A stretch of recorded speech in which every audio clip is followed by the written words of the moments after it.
walk through some of this analysis and kind of get their thoughts and perspectives on what's happening. You guys have seen him on the channel before. Sam, what's up? What is down? That is the new phrase nowadays. What is down? Everything. Everything's down. And we were just talking earlier, and it's very it's very tough to have the mental fortitude to be able to look at this and not just go all in. Because if that was the case, I think I would have went all in, probably 10% up. I agree. And I did go pretty hard, like 10% up on certain swing trades, but I also put on puts and I also put on hedges. Yeah. And I completely stopped myself out of the swing calls. And I sold the hedges probably too early. But I have TLT leaps that I've just been sitting on for quite some time. But to be honest, like when Amazon is down nearly like 40% from its all-time high, like that's that hurts a little bit. I mean, it's obviously very disgusting. Again, we'll have Dan on in a couple minutes. We'll get a lot more of Sam's thoughts after we talk to Dan. But in general, Sam, did you expect the tariff volatility to be this bad? And can you kind of blame markets for reacting the way they are right now? Nope. Because now, well, especially when Powell came on, well, first of all, everyone knew the tariffs were going to come, right? But the market thought for a while, and so did we, or at least I thought it, that this is just a bluff, right? He's not going to keep these tariffs on. This is a negotiation tactic, whatever. And then there was a rotation play into ex-US companies, ex-US regions, and the market got caught off sides. And there was like very little probability of a recession. Everyone's forecast as far as analyst firms go for the S&P 500 was like all the way at 7,000 above, maybe somewhere around 6,500. Friggin' what's the name of that guy who worked at JP Morgan who like flipped? Mike Wilson? Yeah, Mike Wilson. He became a bull, probably like 10% up from here. And it caught everyone off guard, man. And you know what? It was very easy to like reel people in February just to dump them all out. One thing that I saw online a lot, and I don't blame people because it's like, hey, I'm doing so great year to date, whatever. And then now it's like, whoops. I mean, honestly, I was very happy. I was up at some point this year. I was up like 20%. And then now not even close. So I think that is the part that freaks people out the most. The fact that nothing was priced in. Yeah, I would agree. We'll get a lot more analysis from Sam right here. Obviously, this caught everybody off guard. Let me transition to the Twitter Spaces right here. We got Dan Ives live, and we'll both be talking to him from there. All right, let's go here. Let me know if the audio doesn't work, guys, but it should be working. I just want to get your general thoughts on the craziness in this market. I could go through the 50 different things we have, but I just kind of want to throw it over to you. I appreciate you joining us, and we'll kick into it.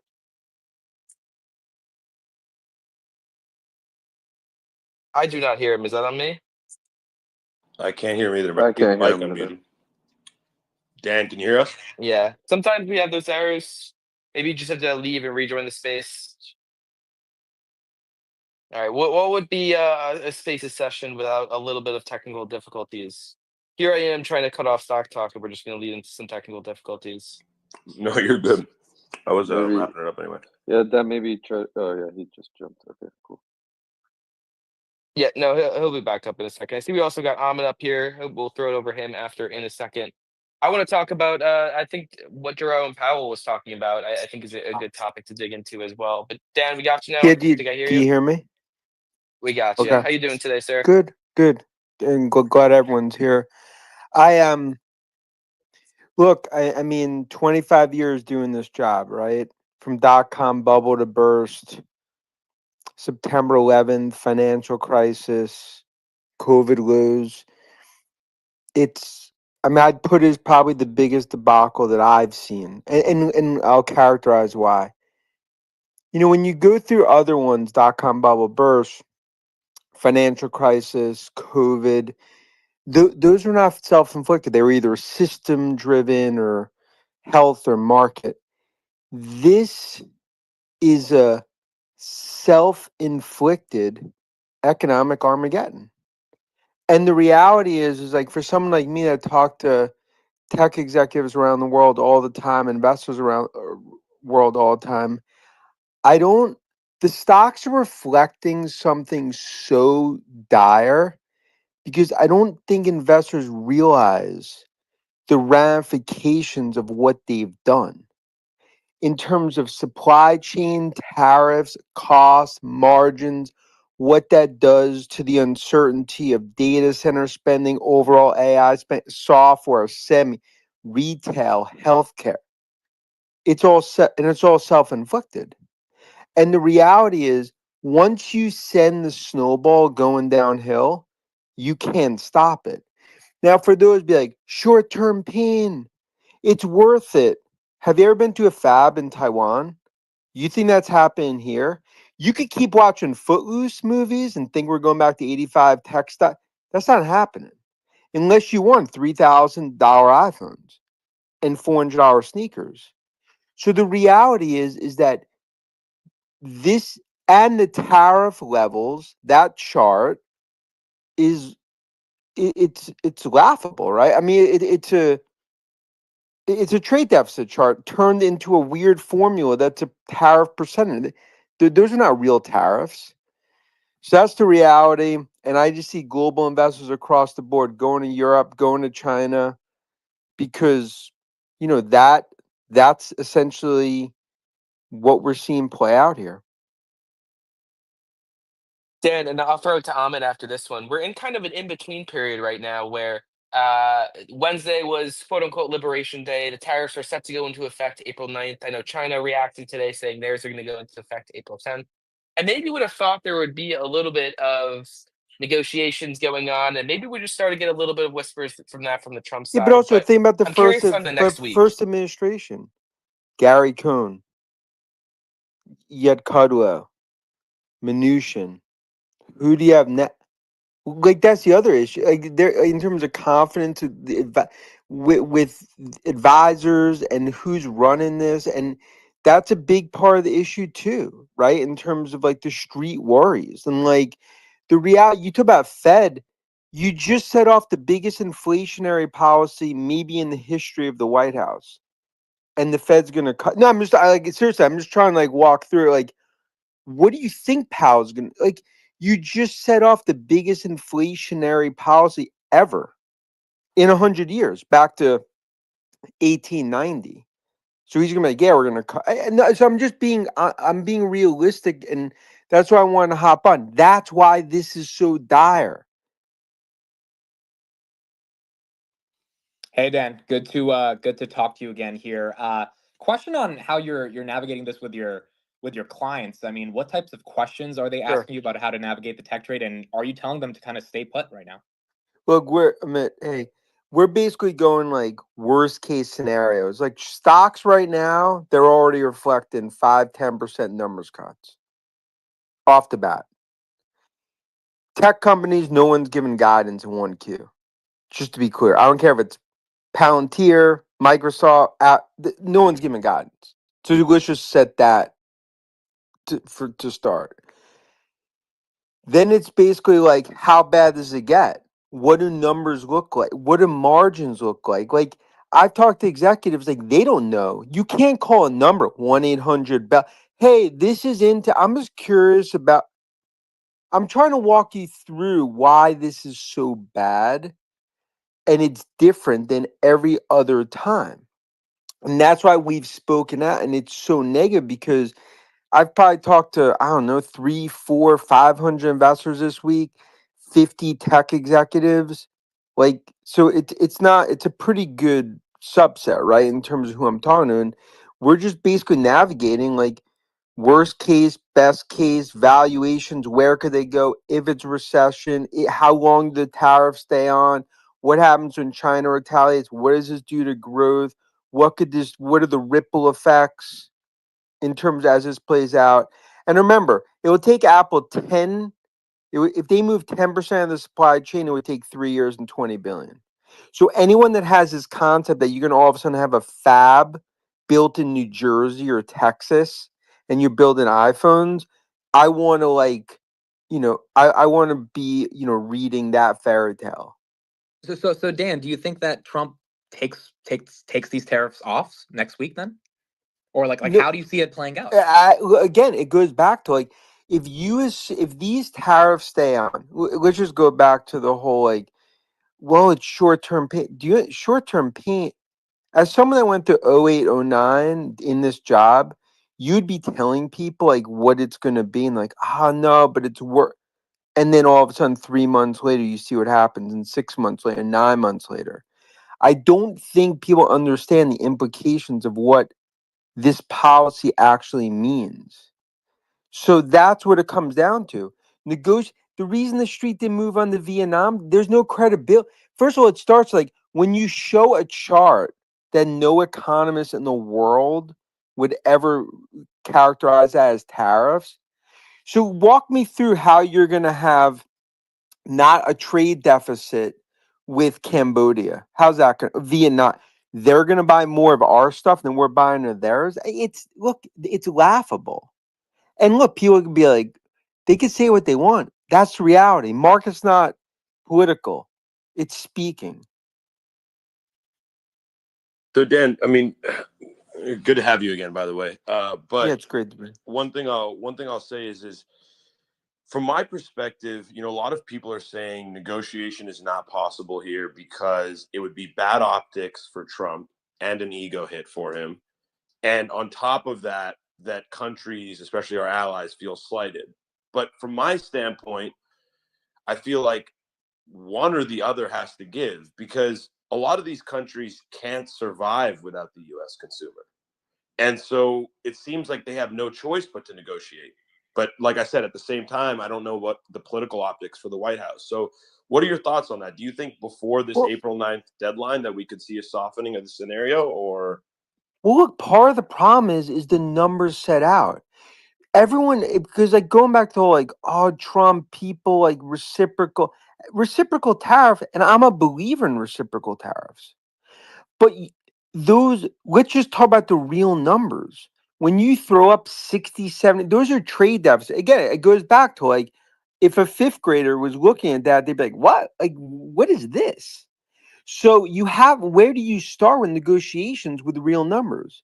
If I'm selling my house to you for $500,000 and you're like, I'll give you 2,000, how do you start negotiations there? So that's one thing. Two, it's about the pressure. Pressure in the Beltway is going to get real. And it comes down to like wealth effect. This is a real thing. I get all the tweets like, I'm worried. It's like I'll take the near term pain. Trust me.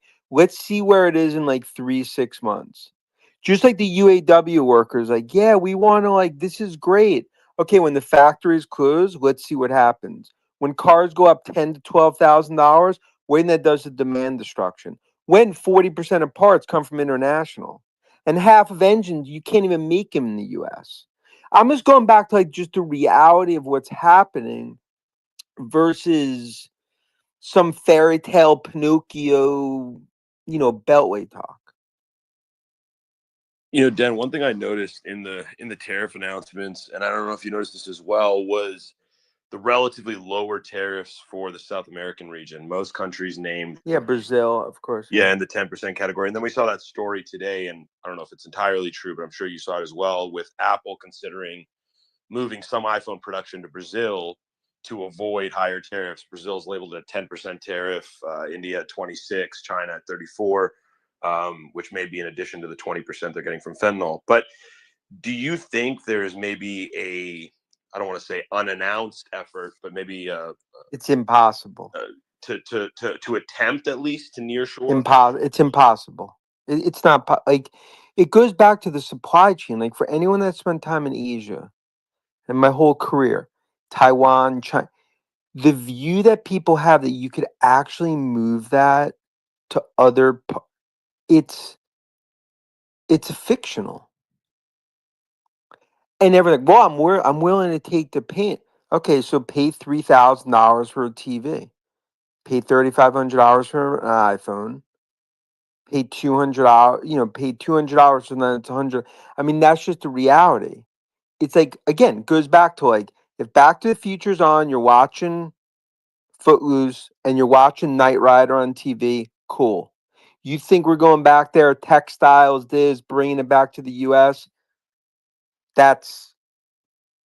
It's a laughable concept, and the market speaking.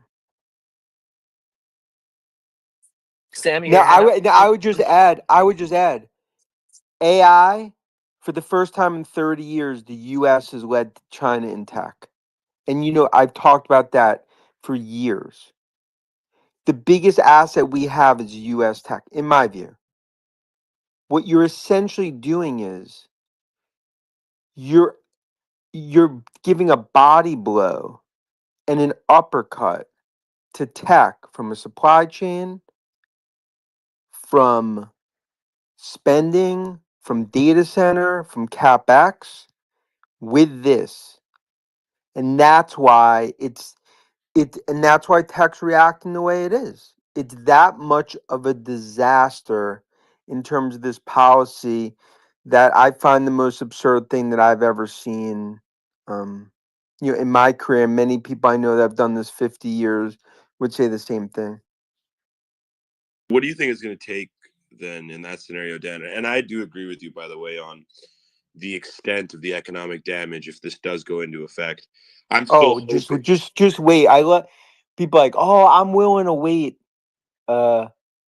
When your portfolio goes down 50% and then you lose your job, and then things that you want to buy are 40% more. Let's see how that works out.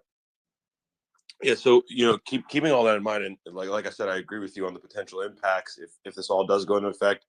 I'm keeping hope that there will be some cooler minds that prevail, and there will be some sort of softening or negotiation over the next couple of weeks. It's not my base case because I've been expecting reasonability from this administration for most of the year and have not gotten it from a communication standpoint. So I'm not going to be as naive as to expect it as the base case, but I would hope for that. What I will say is what do you see as a potential market bottoming catalyst in this environment? I don't know what it is, because the reality is that the longer this continues, the chances of recession basically almost seals a recession as it continues. It's based on the uncertainty. You've already done damage just to begin with. And if this continues, you don't know. It's about where numbers go. Now, eventually, if you start to have some cooler heads prevail and you actually have some sort of extension, like a 6 month or something like that to negotiate, that obviously would be the best case. But it's one where it comes down to where do numbers go? Because right now you don't know the E on the PE, and that's the problem. And I'm gonna go in 2 minutes, but just glad it's worked. I appreciate you, Hey, Dan, for coming on. Let's go over to Sam quickly, and then we'll see where we're at. Yeah. yeah, appreciate you, Dan. Thanks for coming on. Pleasure talking to you. No, great time. Wondering what your thoughts are as far as AI. Obviously, I work in IT. I've been working in IT for a couple of decades now. I use AI every day in my job. Makes my job much more efficient. Do you think that at some point there'll be an inflection point where the market starts forward looking again as far as the contribution toward AI, without keeping in mind the CapEx, but companies like Palo Alto and CrowdStrike, especially in cybersecurity? I know you're a big fan of these stocks. Do you see that starting to be pulled forward as far as being able to turn these high CapEx costs to lower costs, and therefore reducing the cost of goods sold and therefore increasing the margin? Do you see that happening maybe in next couple of years? Yeah, but the reality is, how are those things shipped on servers? Where they come from? In other words, this is this policy. The reason I've said it's Armageddon for tech, because I think it could take the U.S. tech industry back years in terms of what this is doing. Because I'm already talking to engineer and IT. They're trying to figure out, oh, do we slow things? How do we get a certain part? Maybe we'll push that off, push this off. Guess what? They're doing that while China is full steam ahead. So, look, I wish I had better news, but it's like, remember, like when I'm doing it, and I know, like, look, haters, I get it. This, wait, I'm willing to wait, flip flop. I mean, when I talk to 500 people, whatever, between tech executives, global investors around the world, the last 72 hours, like, that's why I talk the way I do, because it's like I'm going to tell like it is. As someone that's been basically, a permabull for the last 25 years. Dan, you got any final words for the people on here? We got about 2,000 on here. Final Another words. 3,000 live on YouTube. No, look, final words. Everyone on this call hope for something over the weekend in terms of a delay in tariffs or some cooler heads. Because if there's nothing over the weekend, we go into next week and it's a scary prospect, kind of. All right, well, That's it. Dan, Well, I'm sorry to leave on that note, but again, it's like it's about like trying to like hope for something cooler heads prevail, and but that's what we got. Thanks, Dan, guys, and appreciate you being here have with a good us. weekend, everyone. Okay, cool. That was Dan Ives on Spaces. Sam, you with me right here? He might still be in the Spaces. Okay, yeah. So Sam's still in the Spaces. We'll get him when he comes off the Spaces in a bit. All right, a couple seconds. Cool. So, obviously Dan's perspective is that he hates what's going on right now. The S&P 500 right here, we got 13 minutes until the market closes, 4.8% down on the day. A very, very ugly day on the S&P 500. Dan Ives basically echoing the same argument I've heard, quite frankly, since the market opened from a lot of different people that are out there trying to analyze this market, which is that over the weekend, hopefully there is some level of reprieve from the Trump administration. Now, based on what Trump tweeted today, it doesn't seem like he's ready to make any deals anytime soon. Definitely not in the next 48 hours. But the reason I think the bottom is falling out of the market, we are not literally at the lows. That was 505, but we're pretty damn close at 510, is because of the uncertainties that were created today. Now, what is really weird about this, and we'll spend some more time analyzing it in a bit, Bitcoin's up about 1.5%, which is pretty incredible that Bitcoin is up. And it's kind of going back to this argument that Bitcoin might truly actually, at least for today, be functioning as a hedge while the traditional global financial system is collapsing on itself. I mean, it is really interesting. If you're heavy crypto, heavy Bitcoin, you've got to be impressed by the fact that the NASDAQ is down, more than 5% today, down about 5.1%. Bitcoin tends to follow the NASDAQ. That's not the case. Now, this might be a sort of leading indicator on quantitative easing and money printing that inevitably will create more liquidity, which will help Bitcoin. But usually Bitcoin doesn't tend to go completely the opposite of the NASDAQ. But that is currently what we are seeing right now.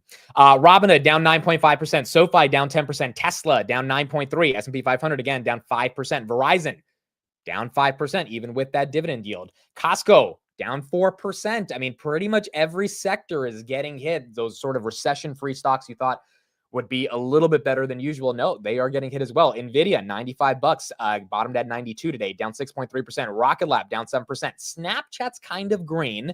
That's probably because most people tend to take a stab at Snapchat when it gets to this low for the inevitable $12 pump and then dump back to $8. But you got Grab down 12%. MicroStrategy is obviously green because of Bitcoin. Again, GameStop green today, up 11%. I don't understand that one either, but GameStop is green, maybe off the perception that they're buying more Bitcoin. TLT is up because the 10-year is down. The 10-year currently right now is sitting just at 4%, which is not good. We want this thing to go down below 4%, but at least it's lower than what it was at the beginning of the week, which is at 4.35%. And obviously that's currently the state of how the 10-year is reacting with the broader markets. Why is all of this happening? By the way, Sam just messaged me. He'll be back in 11 minutes. He'll be back at 4 p.m. So we'll get his thoughts when he comes on at 4. And then Steve should be on at like 4:25-ish, 4:30-ish. So we'll get his thoughts about what's going on as well. We talked about this a lot during the morning. We heard from Jerome Powell today. For those that missed what Jerome Powell said, essentially, the way I would sum it up in a less intellectual way is he said, screw you, Trump. Like, we're not going to cut rates. You can tweet as many things as you want to tweet 5 minutes before I speak in front of the entire country about interest rates. You're not going to get me to cut rates. And the reason you're not going to get me to cut rates, or at least the reason it feels like, Jay Powell, is not going to budge on rates is because tariffs are inflationary, as Dan Ives just talked about, and as a lot of economists have talked about over the past couple of days, especially the types of tariffs that the Trump administration is imposing. Again, if this was 10%, 15%, even 20% across the board, there would be some inflation. Maybe that inflation truly would be transitory, but the types of tariffs that Trump is rolling out leads this, from UBS's perspective, to believe 5% inflation is coming up pretty damn soon. So Trump tweeted this in the morning right before Jay Powell was speaking, saying, hey, stop playing politics. It's time to cut rates.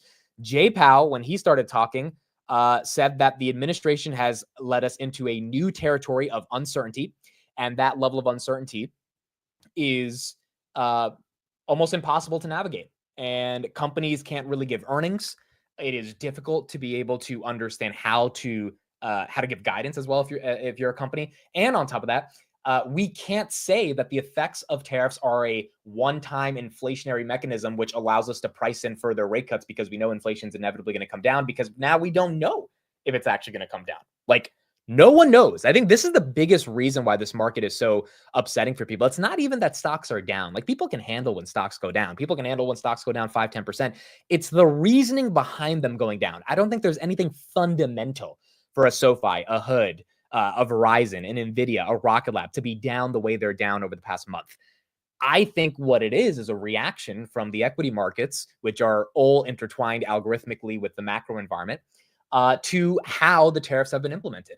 And I think that's what's pissing off people more than anything. It's just that they feel this was unnecessary, but it's happening. And as a result, you can kind of do nothing other than deal with it. The time to sell, I think, is not right now. But and for a lot of people that haven't sold by now, they're just sitting on their bags, including myself. And it sucks.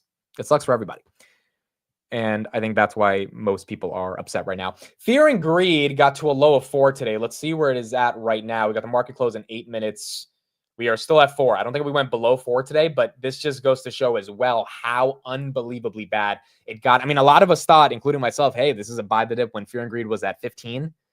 Now we're at 4. I mean, for us to go even lower next week, yeah, we're going to see the S&P 500 below 5,000, which we haven't seen since April of 2024. And when we had that in April 2024, it was like 4,900, and it lasted for like 2 days, maybe even less than 2 days. It was based on the Israel-Iran stuff going on, and then immediately reversed. So realistically, we haven't seen a 4 handle on the S&P 500 since late 2023.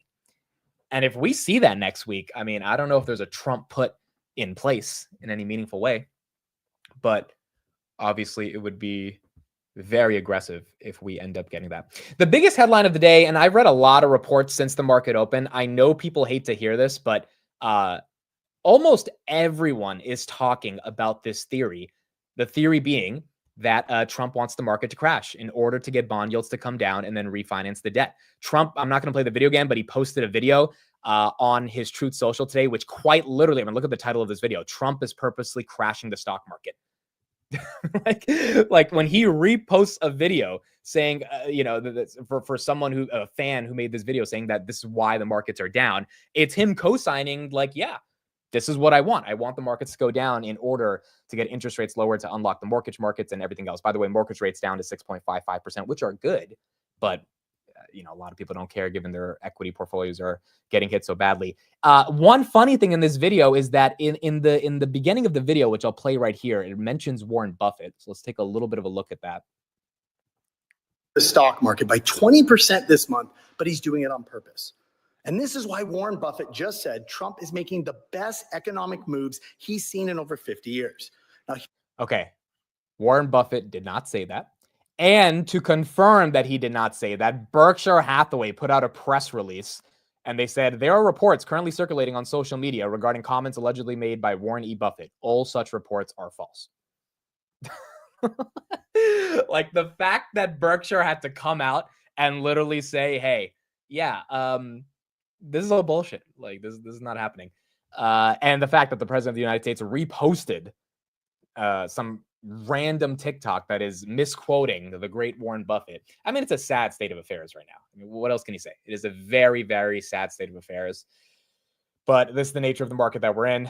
And this is kind of how I think people are trying to understand what's going on right now. Are we in a bear market? I think the answer to that question is yes, but it's a bear market that can reverse rather quickly which is why I think, selling covered calls on a day like this, A, the premiums aren't amazing because everything's red, but B, I would be kind of scared to sell covered calls on something like a Hood or NVIDIA because I think they could reverse pretty quickly. I think the whole market could reverse pretty quickly. But the caveat to that reversal, and maybe Bitcoin's giving us a little bit of an indicator that it thinks it's going to reverse, is a deal getting done that fundamentally reverses the nature of how these tariffs have been imposed.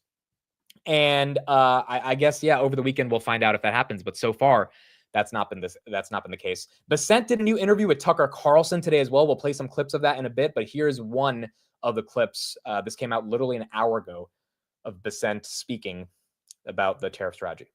The people who are hoping that yesterday's move will lead to a demonstrably brighter future within 4 years, is it your sincere prediction that within 4 years we'll say, actually, that kind of worked? I believe that it's going to work. And I know that what we were doing wasn't working. Yes. So I think we have to try this. And I have a high confidence ratio it's going to work. And I have a very high confidence ratio. The good news is we have President Trump's previous term when everyone said none of this was going to work. Oh, the China tariffs are going to do this. They're going to cause inflation. They didn't. This is going to happen to working class. It's going to be bad for working class Americans. Well, guess what? Working class Americans, the hourly workers did better than supervisory workers. The bottom 50% of households, their net worth increased faster than the top 10% of households. So I don't know how much confidence you got from what Besant was saying right here. I haven't watched the full podcast, but I am also feeling not as confident. And there's some more clips of this that we'll watch in a bit. But, there have been some reports internally in the White House, or some reports that are coming out that are saying Lutnick and Besant have been butting heads internally in terms of how to navigate this. Besant, it doesn't seem like, wow, S&P, oh my. 3 minutes until the close. Look at that flush out as we get into the close. 505 down 5.83%. There you go. 2 minutes into the close. You're seeing a really nasty drawdown right here on the S&P. But it seems like Besant didn't want the types of targeted tariffs that were implemented on April 2nd. It seems like he wanted a flat 10 or 20% across the board. Lutnick decided to go the opposite direction. And obviously Trump picked Lutnick's perspectives here and ideas, and the stock market reacted. And I don't know if Besant's necessarily okay with how this happened, but he's going to have to be a good player on the team right now. But who knows if he is around for the ride over the coming years, or even over the coming weeks, months, if this policy doesn't change. S&P 500 right here down 5.76%. Again, Bitcoin is green. The NASDAQ down 5.9%. VIX is now at 40 right here. It does look like we are going to end out red. We got about a minute 15 until the market closes across the board, and it's going to be a nasty red. NVIDIA right here down 7%. Rocket Lab down 8%. Amazon down 4%. Nubank down 6%. SMCI below 30. JP Morgan, one of the biggest banks in the world, down 7%. TLT, one of the stocks that's green today. Broadcom's down 5%. Bank of America's down 7%. Shopify down 7%. And this look at this red candle right there. I mean, we were at about 510, 511 a minute ago, and it looks like someone just dumped a ton as we get into the close. No one, I think, realistically is comfortable holding this market over the weekend. And playing this rodeo again come Monday morning to see how this ends up playing out. I mean, Sunday futures will begin the show again and see how badly markets are ready to deal with this. I mean, here's the big takeaway from all of this. There is still no certainty. So the idea that this is the bottom, I mean, yes, it does feel like max fear. It does feel like some level of capitulation, but it also feels like there is plenty of room down to go if Trump doesn't give us any level of clarity on the tariffs that are going to be imposed. Nasty, nasty, ugly day. We'll have some people to break it all down over the next few hours on the market close. Thank you, everybody, for being here. Friday, April 4th, the week of Liberation Day has turned into a lot of liquidation across the stock market. We are now officially closed.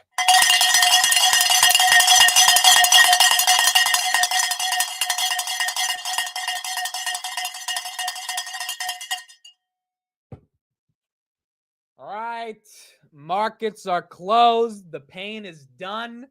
As Elaine says right there, go enjoy your weekend. Take a walk. It's better than looking at the portfolio. Technically, we have after hours for the next 4 hours, so this could get still even worse on this first week of trading for Q2.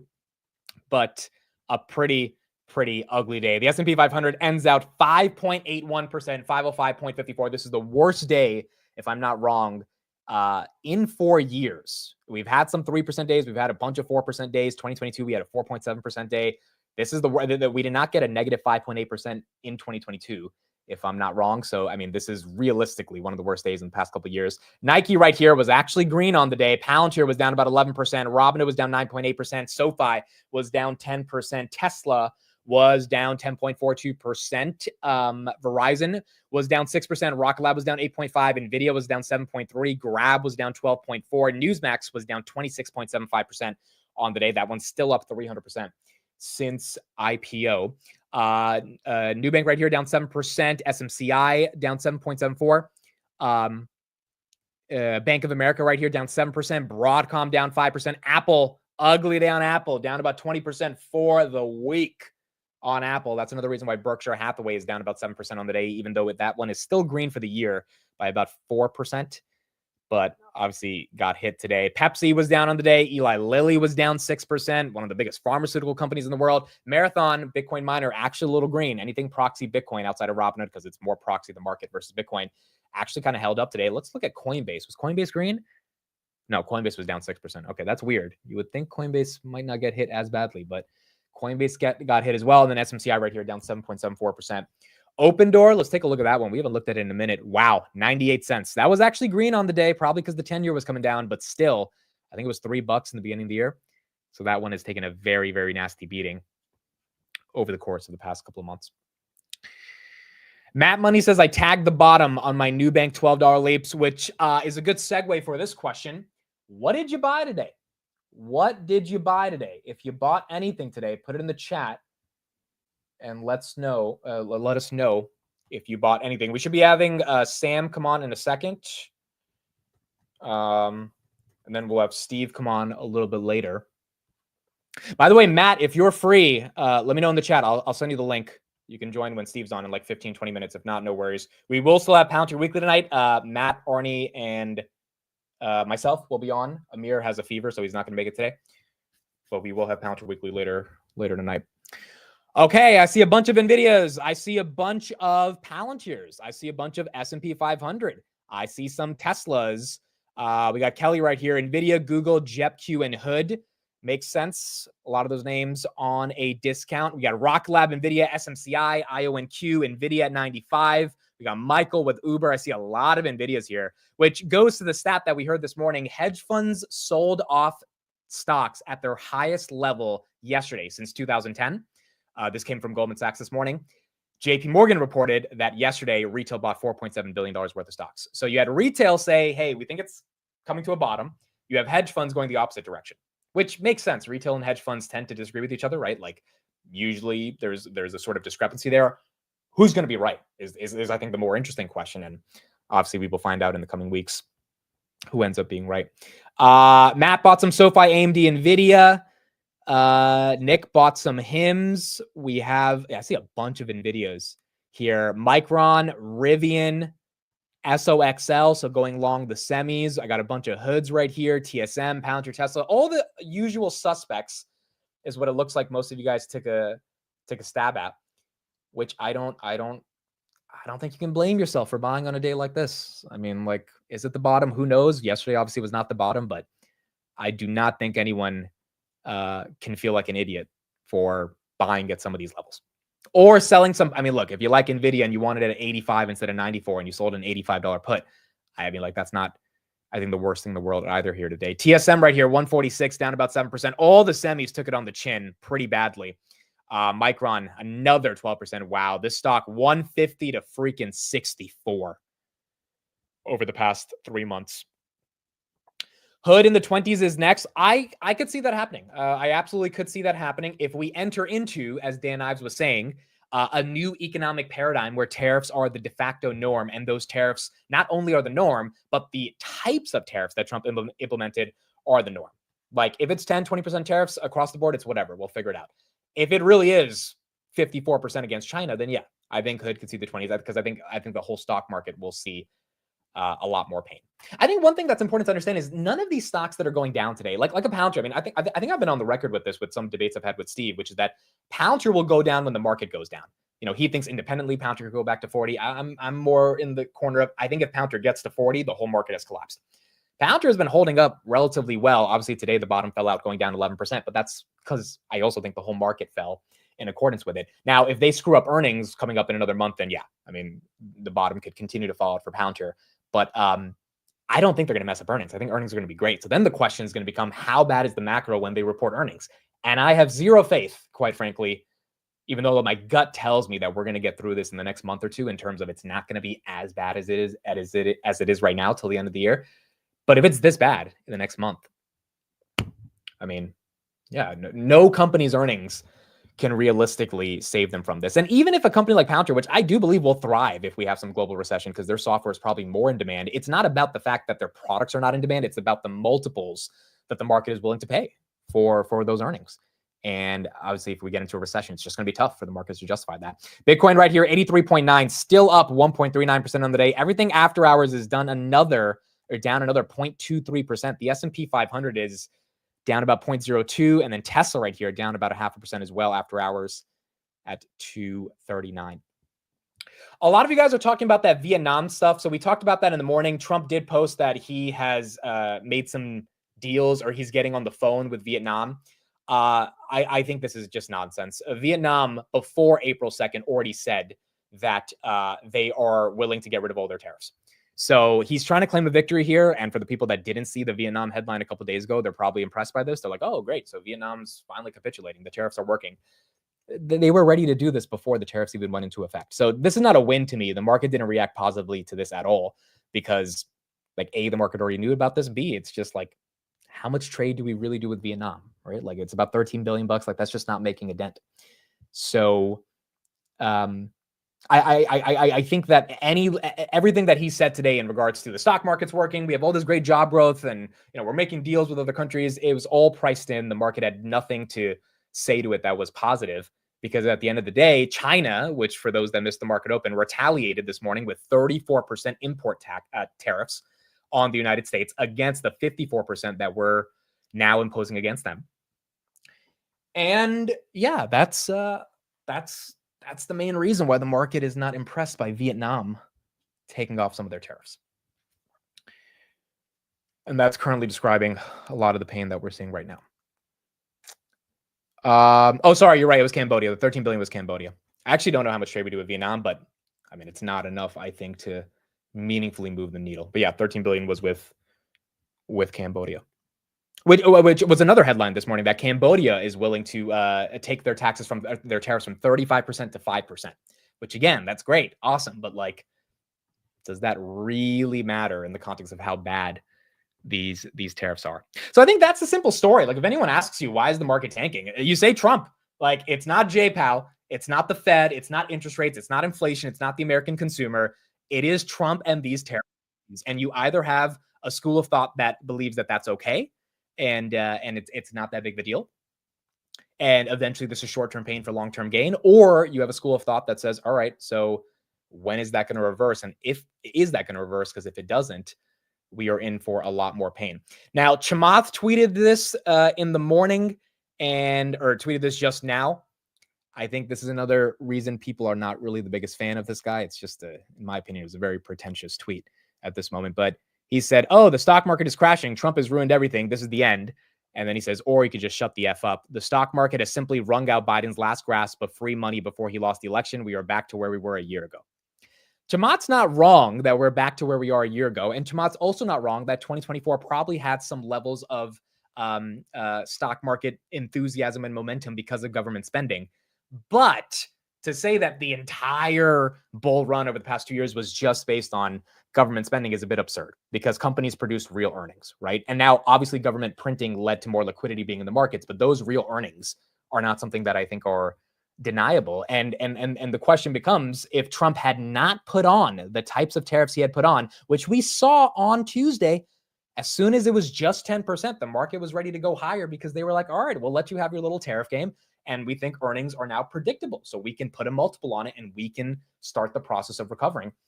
But that was changed as soon as this new tariff policy went into effect. So I think Chamath's argument about how, oh, well, the Biden free money is gone. It's like, that's right to an extent, but that is not the full picture at all. And I think a lot of people that are friendly with the Trump administration, people that are publicly advocating it for it, David Sachs, et cetera, their argument is we got to go through this detox period. And they're trying to paint the last 4 years as just like this entirely fake market that didn't matter. Nothing was real, yada, yada. Again, there are some merits to that argument, but that is not enough to justify the extent of the pain that we're feeling with tariffs right now. And the market is really calling BS on it, which is why we're seeing equity prices get hit as badly as it's happening right now. Ugly day right here in the markets. Let's get a little bit more coverage on kind of how this is playing out. We'll get Sam on in a couple minutes, and then we'll keep going from there. Steve will be on in about 15 minutes as well. So back in 2020, this is the third worst from a point drop, a third worst drop for the Dow in its history. Quite something to see. The NASDAQ closing in on a bear market, down more than 20%. That is bear market territory from its 52-week high. Our Christina Parks-Nevelis is at the NASDAQ market site. We'll look at some of the most shocking declines. Christina? Where do I begin? Well, the market plunge really accelerated among tech names just this afternoon. I'm going to look specifically at the NASDAQ 100, which really looks at the largest 100 non-financial firms. Lululemon and MicroStrategy, only those two names, MicroStrategy, big holder of Bitcoin, the only two names to close in the green out of 100 names. And ever since tariffs were announced on Wednesday, Mondelez is the only stock on the NASDAQ 100 in the green during the last two sessions, and just barely up maybe 1% over the last 2 days. And half the index, 50 names, down at least 10% or more. NVIDIA, off to talk about it, plunged more than 14% over the last 2 days. And I say that because that's when the tariff news came out, wiping out nearly $400 billion in market cap. That's like wiping out an entire Netflix or Oracle.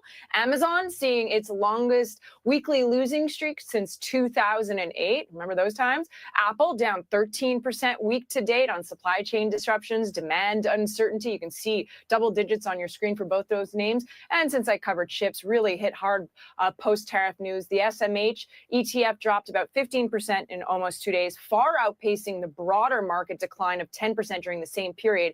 And so traders really now are questioning if this sell-off marks a meaningful shift in market sentiment. I know you just discussed that, or merely a temporary correction, which might not be the case. Guys? Christina Parks-Nevelis, thank you. It's bad, dude. It is ugly and bad. The one bright lining is that it's Friday, and so it's over for now. But my goodness, this is bad. All right, so how are you guys navigating this? Let's get some perspectives from everyone here. Are you just sitting put? Are you putting away the portfolio? Are you looking at it? Are you buying the dip? Are you selling covered calls? Are you buying bleach? Like, how are you kind of thinking of this right now? It is absolutely going to be a long weekend. That is correct. That is correct. Alcohol. Yeah, there might be a little bit of drinking this week. Here's my thing. This has been a rule of thumb for me. I think it's been a rule of thumb for a lot of people. If you don't need the money that is in the stock market in your day-to-day life, then it's one of those things where it feels really bad. But if you're playing with rent money, if you're investing rent money, then like it's a different level of pain because you need to pay rent. But if you have other sources of income outside of whatever's going on in the portfolio, and you can kind of just not look at it and quite frankly, just weather the storm by waiting it out, especially if you're not like an active trader, active portfolio manager, if you're just like buy and hold, kind of go long, which I know is most people, then I feel like it's a little bit more tolerable. If you're, day trading Tesla to pay rent, then it's a lot more difficult to kind of navigate how this is playing out. Eating bologna and ramen. Dude, I had a great lunch today. I think I had the most cost-efficient lunch out of all of you guys. I had some oxygen. It's great. Filled me up. Some really, really good oxygen. But I think the oxygen is going to be tariffed soon. So I'm trying to breathe in as much as I can before we have to pay the tariffs.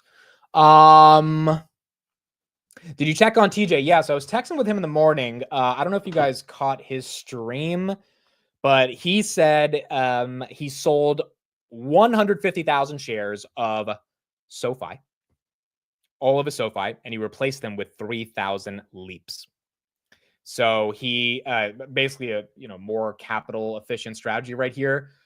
I think his average was like 750 on SoFi. He sold all of the SoFi and replaced it with, I don't know what strike he has on leaps. It's probably like $10 or something. No, it's probably not 10. It's probably like $5, $7 strikes.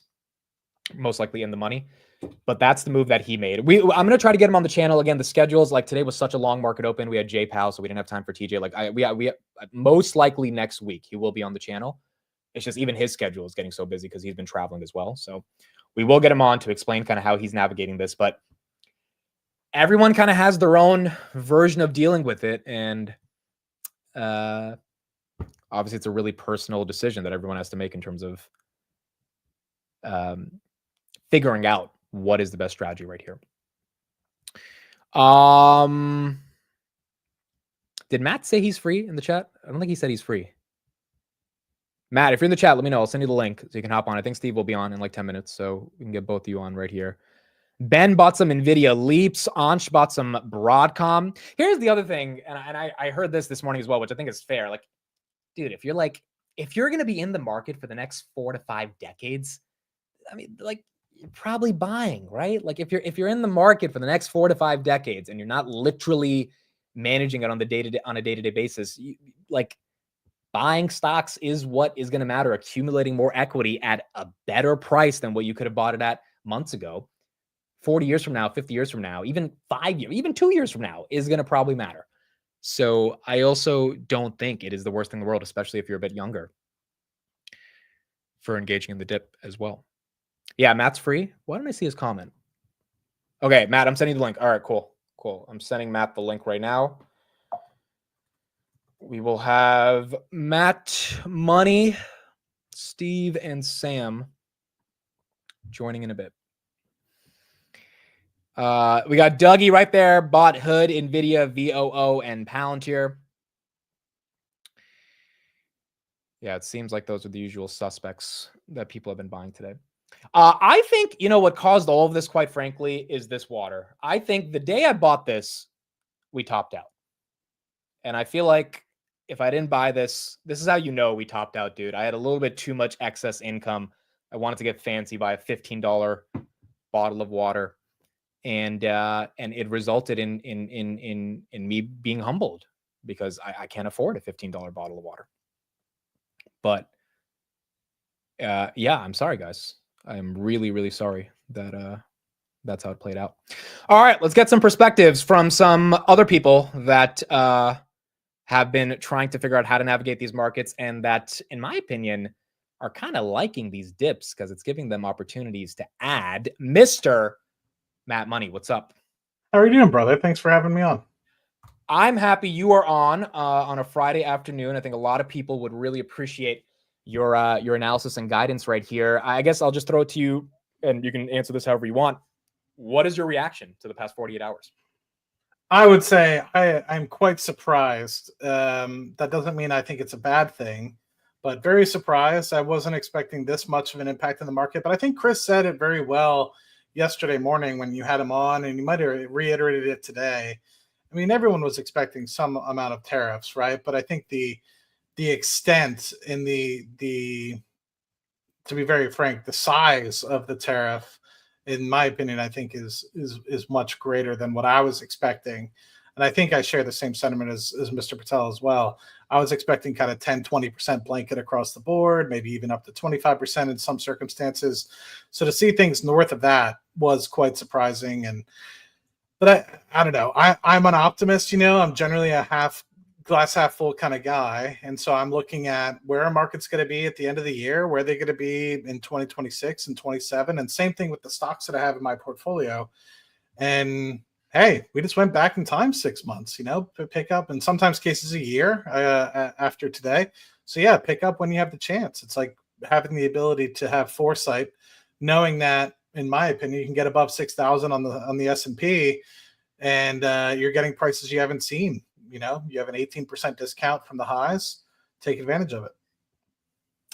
Do you think that these are going to actually be the final form tariffs when it's all said and done?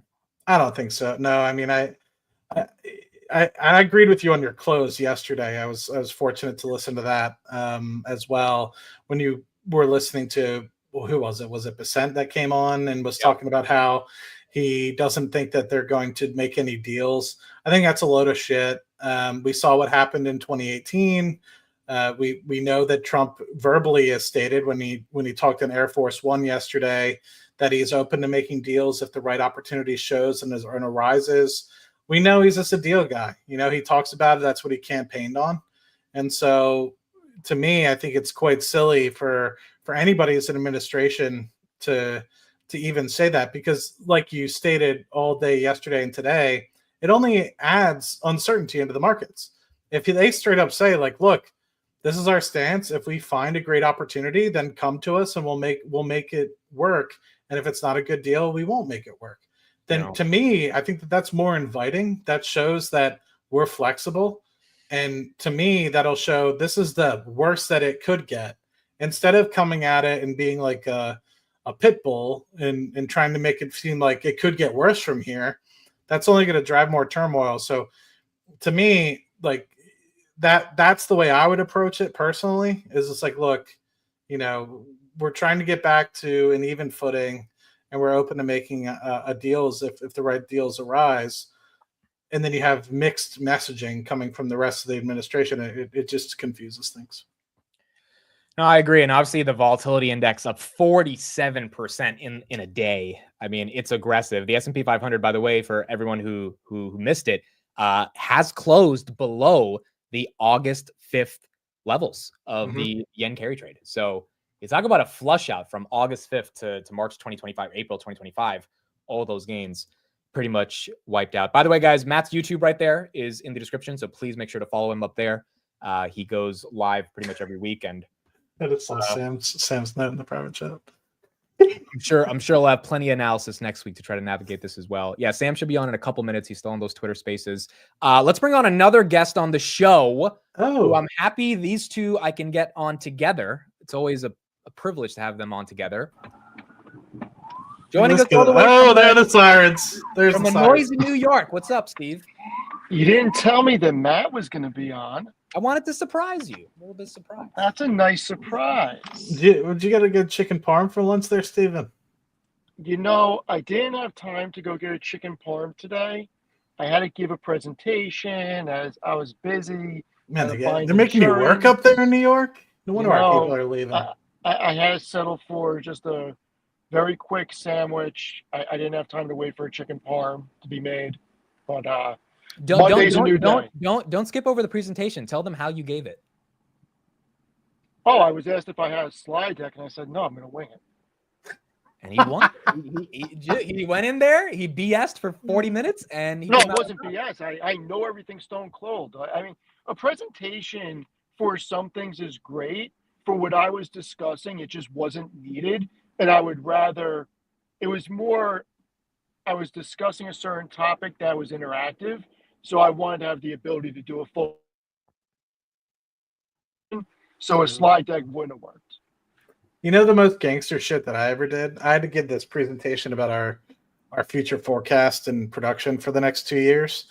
Like, okay, cool. So everyone, I sat down, hooked up my computer to charge it, and everyone just looks to the presentation screen. And I say, that's funny. And I immediately start distributing paper copies of all the slides that people needed to look at. And they were like, impressive. And I was like, yes, it was. And so I was like, all right, next page. And people would, everyone uniformly would skip. People are taking notes, and that's probably why I got fired the next day. No, I'm just kidding. But anyway, Matt, one day I want to be in a presentation like Steven. You know why else I do it like that a lot of times? Because it allows me to open the floor for questions in front of, I think there's 110, 120 people there today. And when nobody asks questions, and I ask 5 times throughout a 30-minute presentation, if there's any questions and nobody really has any questions, nobody can say that they were not told the information or they had any questions. All right. Well, now that the floor is open for questions, Steve, S&P 500 down another 0.5% after hours at about 5:01. What was your reaction to the past 48 hours between the tariff announcements and the market reaction? So I am not going to say 3 words that you told me not to say. So my reaction, and I'm glad Matt's here because I want to have a conversation about market psychology with this. And I think that if you are a short-term investor, you got really hurt the past couple of days. I think if you're a swing trader, you're not in a good place right now. I think if you're a long-term investor, as I am, it doesn't really change anything because the numbers in your account are fictitious until you sell. It's just a number. It changes every second of the day. Yeah. And if you have a long-term mindset, it doesn't matter. So let me back up. If you are not looking to exit a position for 3 or 5 years, wherever the volatility goes in the interim does not matter. Question is, back up to middle of February when we reached all-time highs, do you think that in 3 to 5 years from now, the market is going to be higher than that point or not? If you think you're going to be higher than that point, then there's no reason to lose sleep at night or listen to every little thing and try to make sense of stuff, because volatility always happens. And if you zoom out and take a long-term snapshot of the market, you always have periods of volatility, you always have bear markets, you always have retracements. But ultimately, the markets go up. And right now, we're in a period of volatility, and I am not bothered the way other people are bothered about tariffs, because I think that there are a lot of positions that are great buying opportunities right here. And over the weekend, there is a very good chance that over the weekend, we're going to get more news and more countries that come to the table. Monday or Tuesday, there could be press conferences. And by the end of next week or the end of the following week, nobody may be talking about tariffs anymore. And this could end up being a nothing burger that ends up being a huge buying opportunity. Because if countries come to the table and deal, because Trump thinks of himself as a deal maker, we may not be in the position people are painting right now. So it's too early to tell. What's going to matter, Q1 earnings, what the CEOs say, if they pull back guidance, if they stick with guidance, or if they take guidance down. So that's going to be the real telltale 3 weeks from now, not intraday what happens here. I think it's a fair point. I think it's really hard to judge this market right now when we haven't even had Q1 earnings and we don't even know if the tariffs are actually going to stay in place. Sam, let me get to you real quick. S&P is down a little bit even more after hours. Do you think that Steve and Matt and myself, which we all share the same opinion, is correct, which is that Trump will make deals and these tariff rates won't be in place in a week or two? No, I don't know. I don't know. And I think that's what the market's telling us, that we don't know. But probably the most educated guess that I can make as far as where Trump is at right now, and especially seeing the negotiation between Malay or Argentina and Trump, as well as I think was it Vietnam? I forget what it was, but there are a few other countries that also made deals as well. I think this will continue to take into effect. I would not be surprised if baseline gets put on April 9. I think the market is still trying to price that in. There was, like we were saying at the beginning of the pod, the market was calling Trump's bluff, and Trump turned around, was just like, nope. And then he showed his pocket aces, and the market folded, or they mucked their hands. We don't want to show our hands. And that's what you're seeing today. You know, I don't know what's going to happen as far as that. And I could beat my brain to try to figure that out. I do think that there will be some sort of capitulation.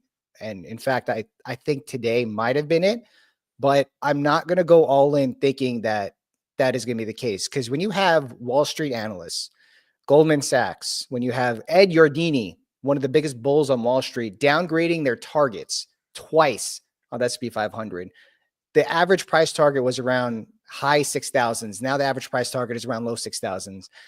They don't do that just because the market pulls back 5 or 10%. They do that if there is something that's materially changing or something that could be changing over the long term.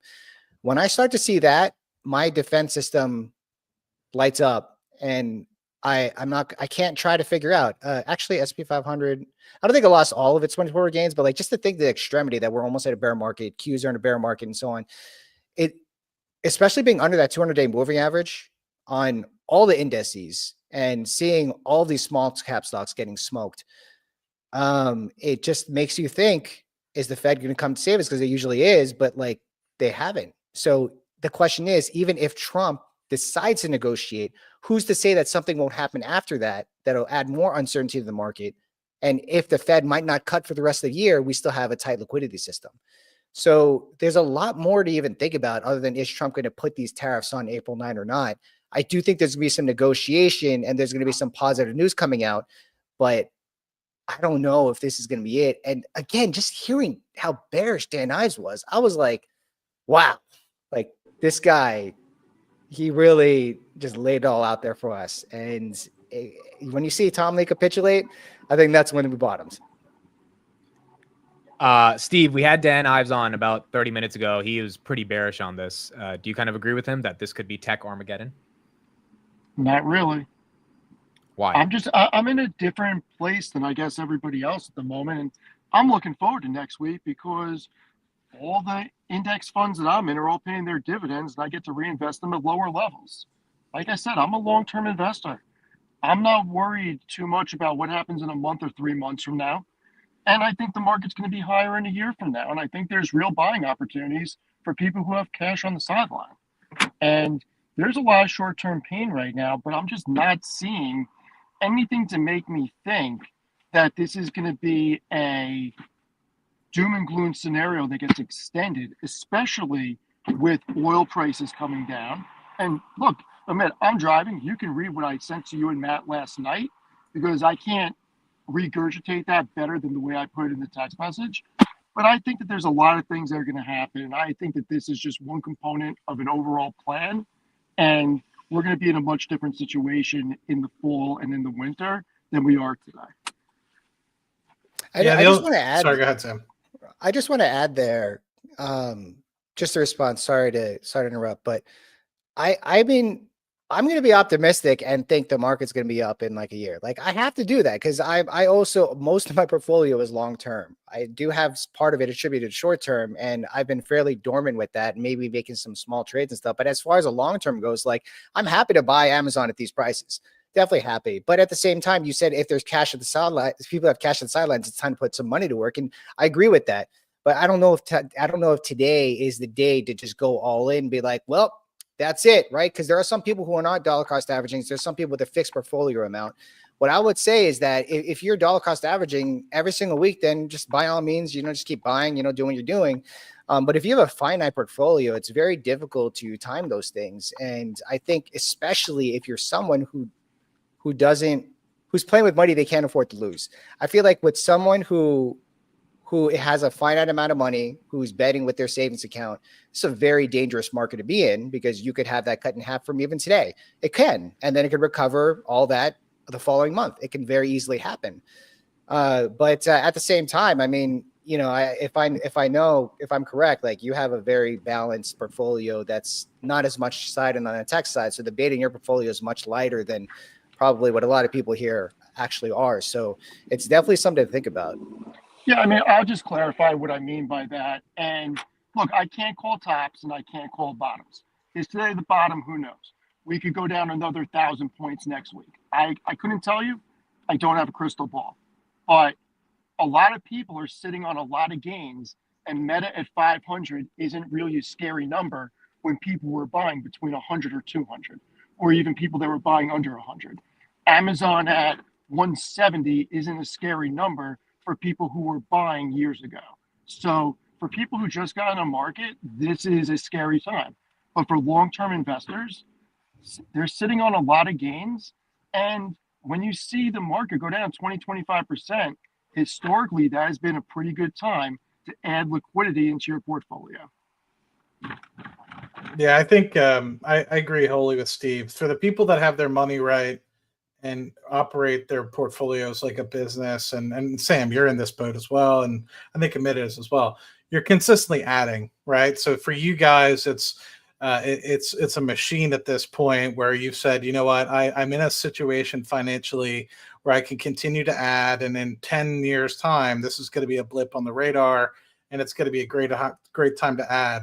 Very rarely do we exceed 18.5% dips in the S&P. Yes, when we see the big dips in 2020, 2022, and times before that, but very rarely do they go more than 25%. So it's kind of like if you were to be loading here, there could be a scenario where it extends out. And I hope that this is the case because, like you guys, I add twice, 3 times a month. And if I can find, $1,000 here, $1,000 there, like I have been able to over the past couple of days, I'll do that. But I add. Where are you finding $1,000 underneath the sofa, or what's going on? Yeah, like I mean, there's things you go to your bathroom and instead of the toilet paper, you use money to wipe your ass. Like, is that exactly? Yeah. So the $100 bills that I normally use to make my sandwiches, I decide I'll use tens. And so anyway, no, a bad joke, but I have money allocated for certain projects that I wanted to do, and I'm like, you know what? Because you're in a situation where you can obviously see the benefit of using this money, I'll find that money later, right? So, like, I wanted to put a pool into one of the properties, but instead I'm like, you know what? That might not happen until next year. I'll use that money that I was allocating for that and buy some stocks here today. But going into specifically, yes, I pawned my cigar and everything, or my guitar and everything.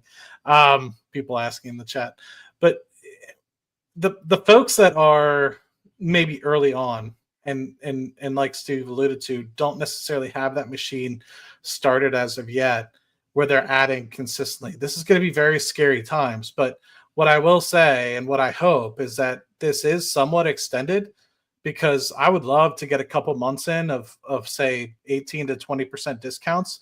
In the case of Rocket Lab, 50% discounts. In the case of Palantir, even more than 20%. I'm thinking we're probably 30 or 40% discount on things like Palantir from the highs. So to me, having an extended amount of time to be able to buy at these levels will be phenomenal. And I just hope that people are looking beyond that. So I don't necessarily 100% agree. Sam, you said don't blow all your load here. I don't think that if you blow all your load here, that you shouldn't be too upset, because come on, yes, guys. Yes, someone needs to make a GIF out of this one. we get what you're saying. It's just yes. So I don't think you'll go much more down than 25% on the broader markets, or even up to 30%. I think there's definitely going to be some topics over the weekend or early next week where people come to the table. You know what's interesting? Coca-Cola was not down tonight. Coca-Cola, when I saw it, was at 71. And to me, safe haven.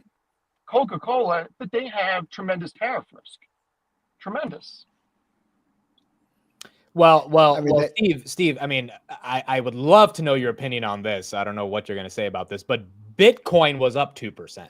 I was very surprised about that one. I think it's because, sorry, you go ahead, Steve. Sorry about that. No, I mean, Bitcoin finally acted as a hedge for once in its existence. Oh my God.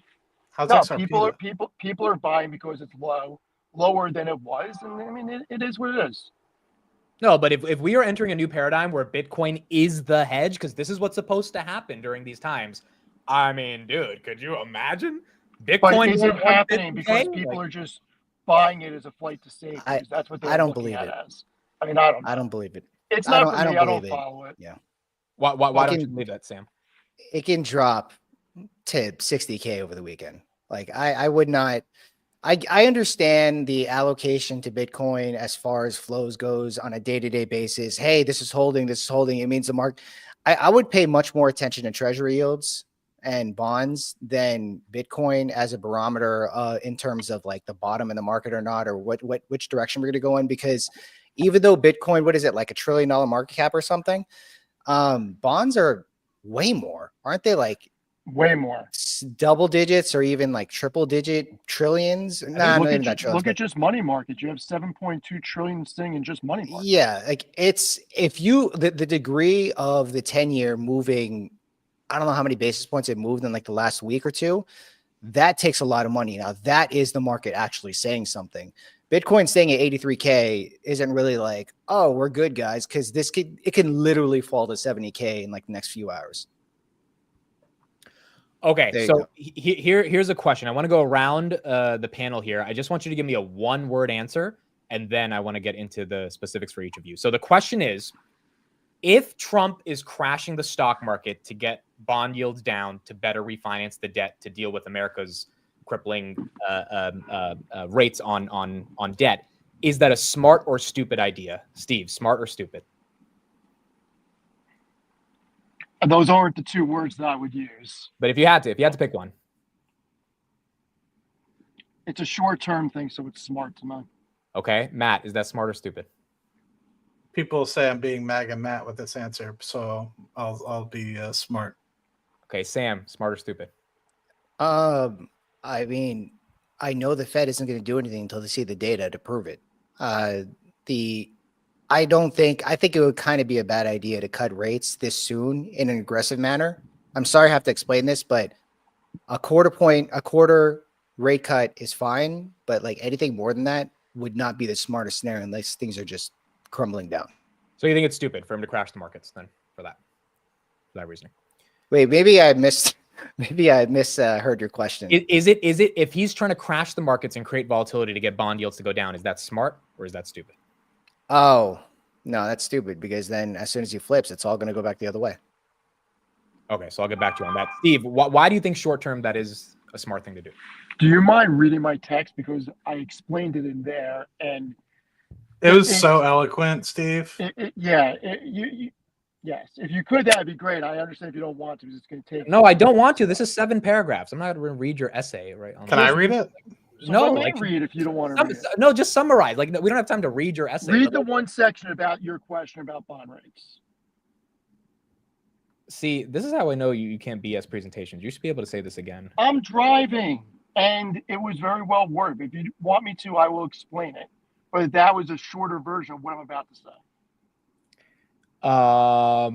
Okay, so here's the paragraph. All right, this is the professional paragraph by Steve.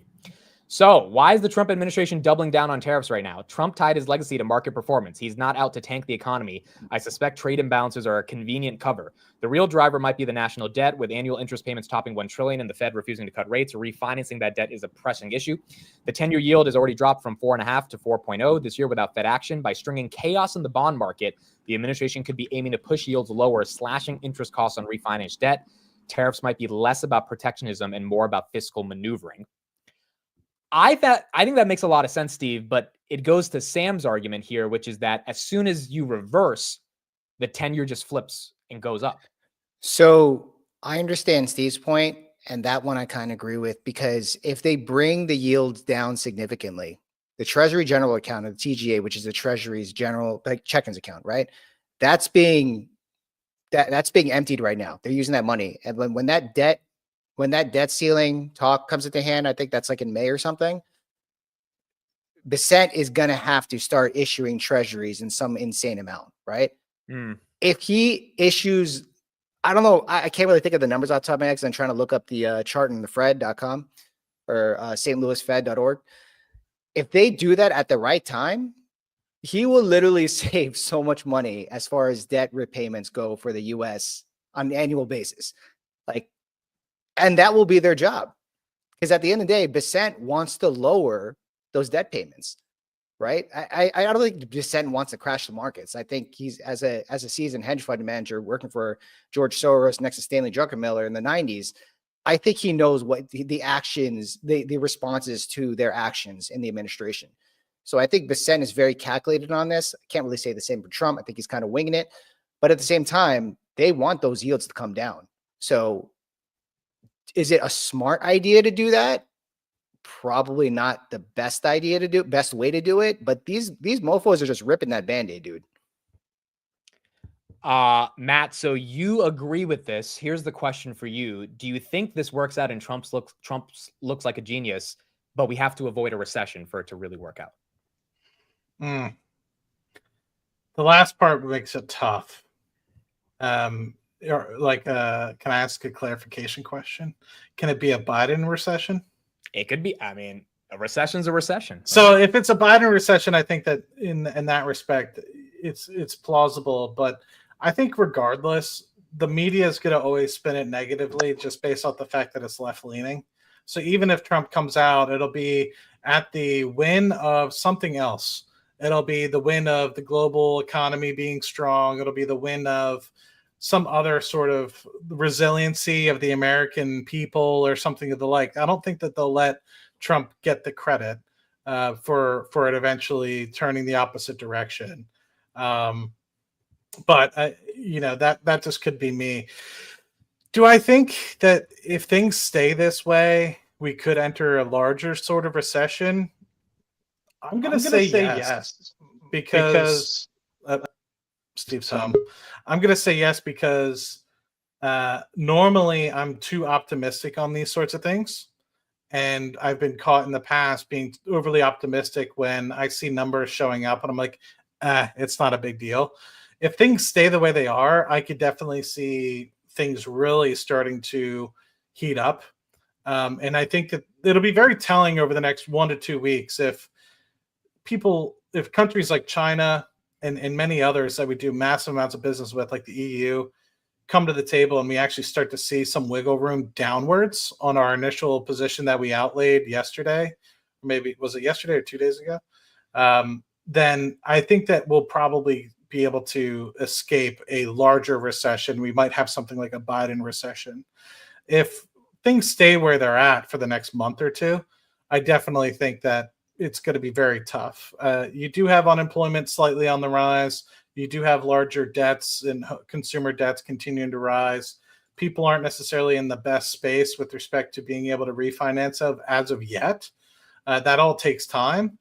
And so having some sort of Trump put like it is kind of in place right now could definitely dive deeper. And I could see us going maybe even 30, 35% down on the broader markets, which is about slightly less than double the cuts we've already seen to date on the broader markets. Now, of course, other stocks have been impacted potentially more than 50% But yes, I'm going to say if things remain the way they are for the next 2 to 3 weeks and there's no wiggle room, recession is imminent. If we're able to get more talks to the tables within the next 2 weeks, then I think we'll be able to escape it with just a Biden recession.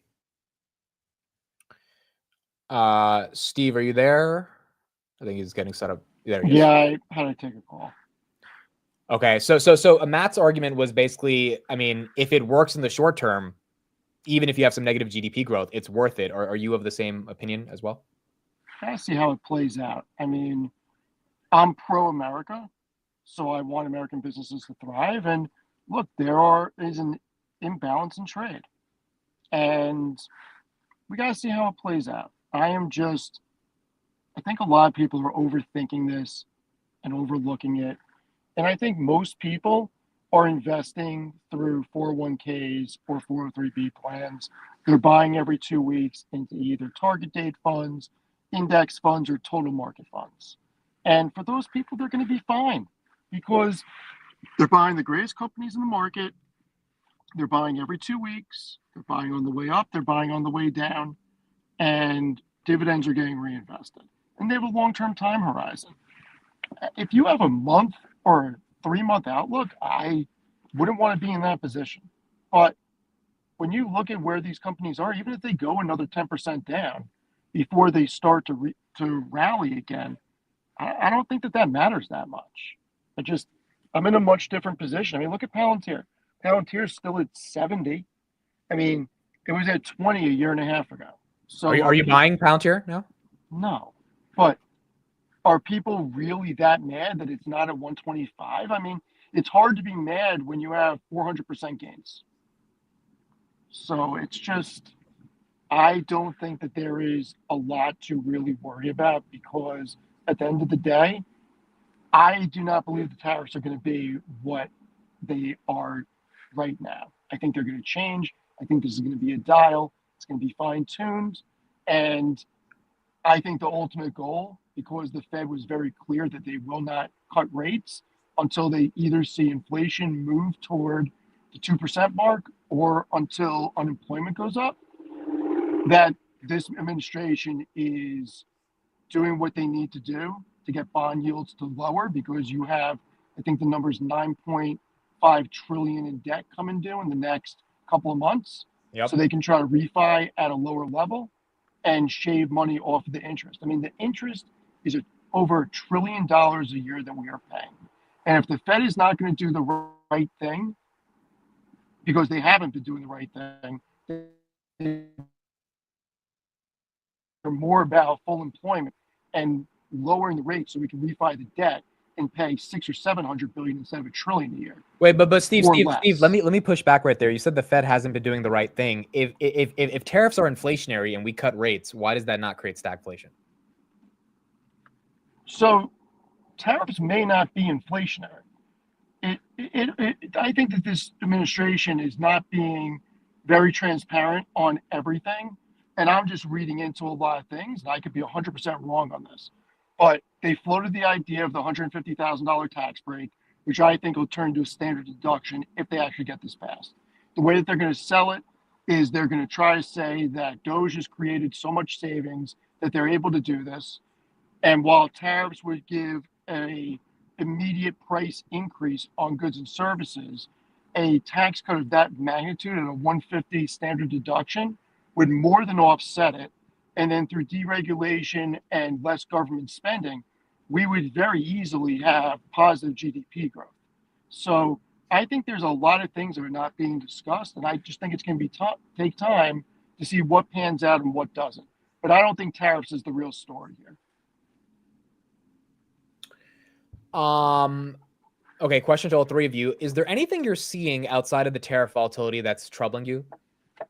AI stuff, housing stuff. Is there anything, Sam, Matt, you're seeing that you're like a little uneasy about? So one thing that I'm uneasy about and have been actually for a little bit of time was that listening to some earnings calls from a lot of especially cybersecurity companies, there's been an ongoing theme that there's IT spend budget cutting and deals taking a little bit longer to close, and they've been forecasting this for quite some time, yet valuation multiples have continued to expand. Like, for example, I heard it on SentinelOne earnings, I heard it on Palo Alto earnings, I heard it in CrowdStrike earnings. It's the ongoing theme, and you saw a lot of the guidance that's been coming out for the last couple of quarters with a lot of these software companies is that guidance is starting to restrict in, but yet the multiple is still rising. That I don't expect that to be any better next quarter, and that's something I'm a little concerned about, and that's part of the reason I'm not like, hey guys, I'm just going to go all in the market. I'm just going to take my time. I mean, regardless, with the DCA, that does help me out. But at the same time, it's like, I don't know if I want to rush this right now because we haven't even seen the effect of that yet. You know, when I think you guys mentioned more than a few times, like if we see, geez, man, Trump is crazy. If we see, actually, certain tech companies don't provide guidance. But if we do see that CapEx spend as far as AI contracts, which I got to be honest, I don't know if we're going to see that. I think a lot of people are hoping we're going to see that, but I don't think we're going to see that for certain companies, especially the hyperscalers. Microsoft already pulled back. I do accredit that to more of a Microsoft problem than an overall AI problem, but I definitely do think there's going to be some re-strategizing as far as where they're spending their money. But if we do see that contraction AI spend, I think that's just going to, I don't want to say the bottom's going to fall off, but that's going to cause a lot of volatility with a lot of these mega cap companies, especially the data center related ones and NVIDIA. At the end of the day, it's not going to matter, right? Like NVIDIA is the leader in it. Like they're the top dog in AI. Like they are the leader of this entire wave. So they'll be fine at the end of the day, but might cause some short-term volatility if that does happen. Matt, anything you're seeing that's scaring you right now? Scaring me right now, I think what would scare me is if the later phases of what Trump's plan had when he got elected don't go into place. And what do I mean by that? I think a lot of people are starting to only think about tariffs, which they think are a tax that is only going to be put, but there's so many other things, right, that are either coming off. So if you remember the 2018 U.S. income tax breaks that Trump had provided. They were going to roll off either at the end of last year or the beginning of this year, and those are going to be continued. So, hopefully people recognize the amount of money that they got back in their pockets starting in 2017, 2018, when Trump implemented those. So those will continue. So if he doesn't renew those, then that obviously shows that he wants to continue to increase taxes across the U.S., and that will be bad. Coupled with the business taxes going back to 21%, down from where they were, which I think Biden raised them. So that could partly offset. So I don't think that this tariff this tariff war, whatever you want to call it, is the last and only phase. I think that there's this phase, there's going to be negotiations, but then there's going to be follow-on opportunities. Just like Steve said so brilliantly in his text, that there's just going to be the opportunity to potentially change how the tax is done. Doge is going to have an impact in reducing the total deficit. We're going to refinance lower, and then eventually it's going to follow on to personal and business taxes. And with that, I think you're going to have much more investment within the U.S. economy. And just like Ronald Reagan wanted to do, it's going to have trickle-down effects with respect to everything. Do I anticipate that the thing that would scare me is if these tariffs kind of stay where they're at, because I think it's a huge pendulum swing, but I don't think so. I think that and that could scare me if it continues down that way, but I just don't think that's going to happen. Steve, are you seeing anything that's scaring you outside of the tariff stuff?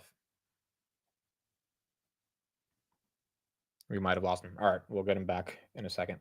I agree with all of what both of you said. I agree with Matt that this is just phase one of how Trump plans to roll out his economic agenda. But with you, Sam, as well, with the IT budget stuff, I've seen those headlines also. And if we start seeing a decrease in SaaS spend, even if companies just want to, guard a little bit of cash because they're just afraid of the macro volatility and they're not willing to buy Palantir software or ServiceNow software as easily, or CrowdStrike's, right? Those stocks could obviously feel some pain from that. The question is just going to be how bad that damage ends up being. Okay, so here's a clip from Besant on Tucker Carlson. This is about a 4-minute clip talking about the stock market and tariffs. Came out just an hour ago. We'll listen to this and then we'll give our reactions on the back half. So over the course of my life, 55 years, Wall Street really has been the commonly recognized measure of economic health. Like, how's the Dow doing? We've got entire TV channels devoted to tracking its progress, which has mostly been up during the course of my life. So if the average of, the equity averages fall, if the stock market falls, that's seen by a lot of people as like a measure that the economy itself is in decline. Do you think that's a fair measure? Look, the market goes up and down. Warren Buffett has a saying, in the short run, the market's a voting machine. In the long run, it's a weighing machine. And in the long run, it's going to weigh, do we have good policies? Yes. And I in my former business, I commented on market structure, market ups and downs a lot. I'm trying not to do that. Yes. But for everyone who thinks that these market declines are all based on the president's economic policies, I can tell you that this market decline started with the Chinese AI announcement of DeepSeek. Right. So the so-called Mag 7, the tech stocks, had been doing very well for about 18 months, led the market. And I think that there was kind of a real dose of reality in what was going on in AI. And I think U.S. is going to remain the leader in AI, but the AI-related stocks started coming down.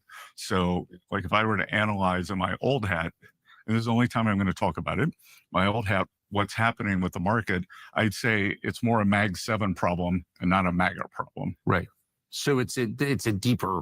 So actually, the markets are, you're saying in this specific case with tech stocks, are taking like a real measure of the value of companies relative to foreign companies. Well, it's that. But if we look with the equal weighted S&P, even after today's move, down 4% in the year, or in a long-term chart, you wouldn't even notice that. Yeah. And I think the most important thing that we can do, that I can do as a Treasury Secretary, that President Trump wants to do, is put in sound fundamentals for the underlying economy. And if the underlying economy is good, if taxes are stable, if businesses have predictability, if we have cheap and plentiful energy, if we deregulate, if we treat our workforce well, then we're going to have a great stock market. Fair. The president suggested in describing his plan for tariffs, he said, look, you could conceivably fund a lot of government with tariffs. And that would suggest that taxpayers fund less of the burden. And so do you expect that these will be accompanied by a congressionally approved tax cut for the middle class? I just want to go back for a moment too, that one of the things that the tariffs are doing is we are pushing back against other economic systems. So the Chinese have a very different economic system. They have low cost, some would call it literally slave labor. They subsidize industry with subsidized loans. They have a lot of non-tariff barriers. Your show can't be shown there. Yes.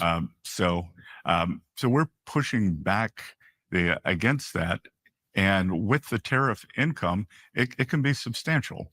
And if we think like a classical model of tariff income would say, if there's a 10% tariff, then the currency would appreciate about 40% of that, so 4% of it. Then the producer in the other country would eat about 4%. And then the U.S. consumer might have a one-time price adjustment of 2%. So, in a 10% tariff, maybe the consumer pays 2% of it. We saw there's a study out recently from a group at MIT that shows that with President Trump's first China tariffs, which were approximately 20%, the price level went up 0.7. So to answer your question, if we could put on a 20% tariff and have the foreigners pay that and use that money to bring down our government deficit and keep taxes low here, that's a very unique formula that hasn't been tried in this country for a long time. And do you okay, Steve just left, but Sam, we'll start with you. Your reaction to what he said right there about the stock market and this new formula that they want to try out. He knows what he's doing. Like, it's not like, I'm not saying what he's doing is the right way to do it. I'm just saying that the dude is not confused. Like, they got a plan. We don't know the whole layout of the plan. We don't know when they're going to execute, but this guy wants to bring the rates down.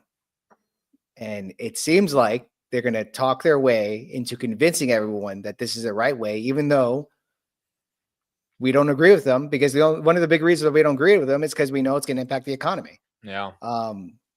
And I'm not MAGA. I actually have no political stance on anything. But I do like the way that hedge funds managers work. So I guess I'm Wall Street, make Wall Street great again or something like that. But from my perspective is that like Steve, I believe in America.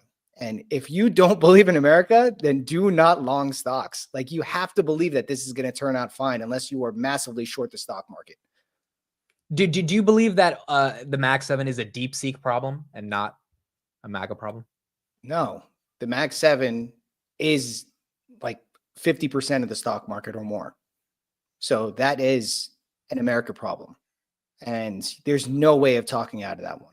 If the stock market is forward looking, right? Maybe not 2 years ahead, but at least the next few months ahead.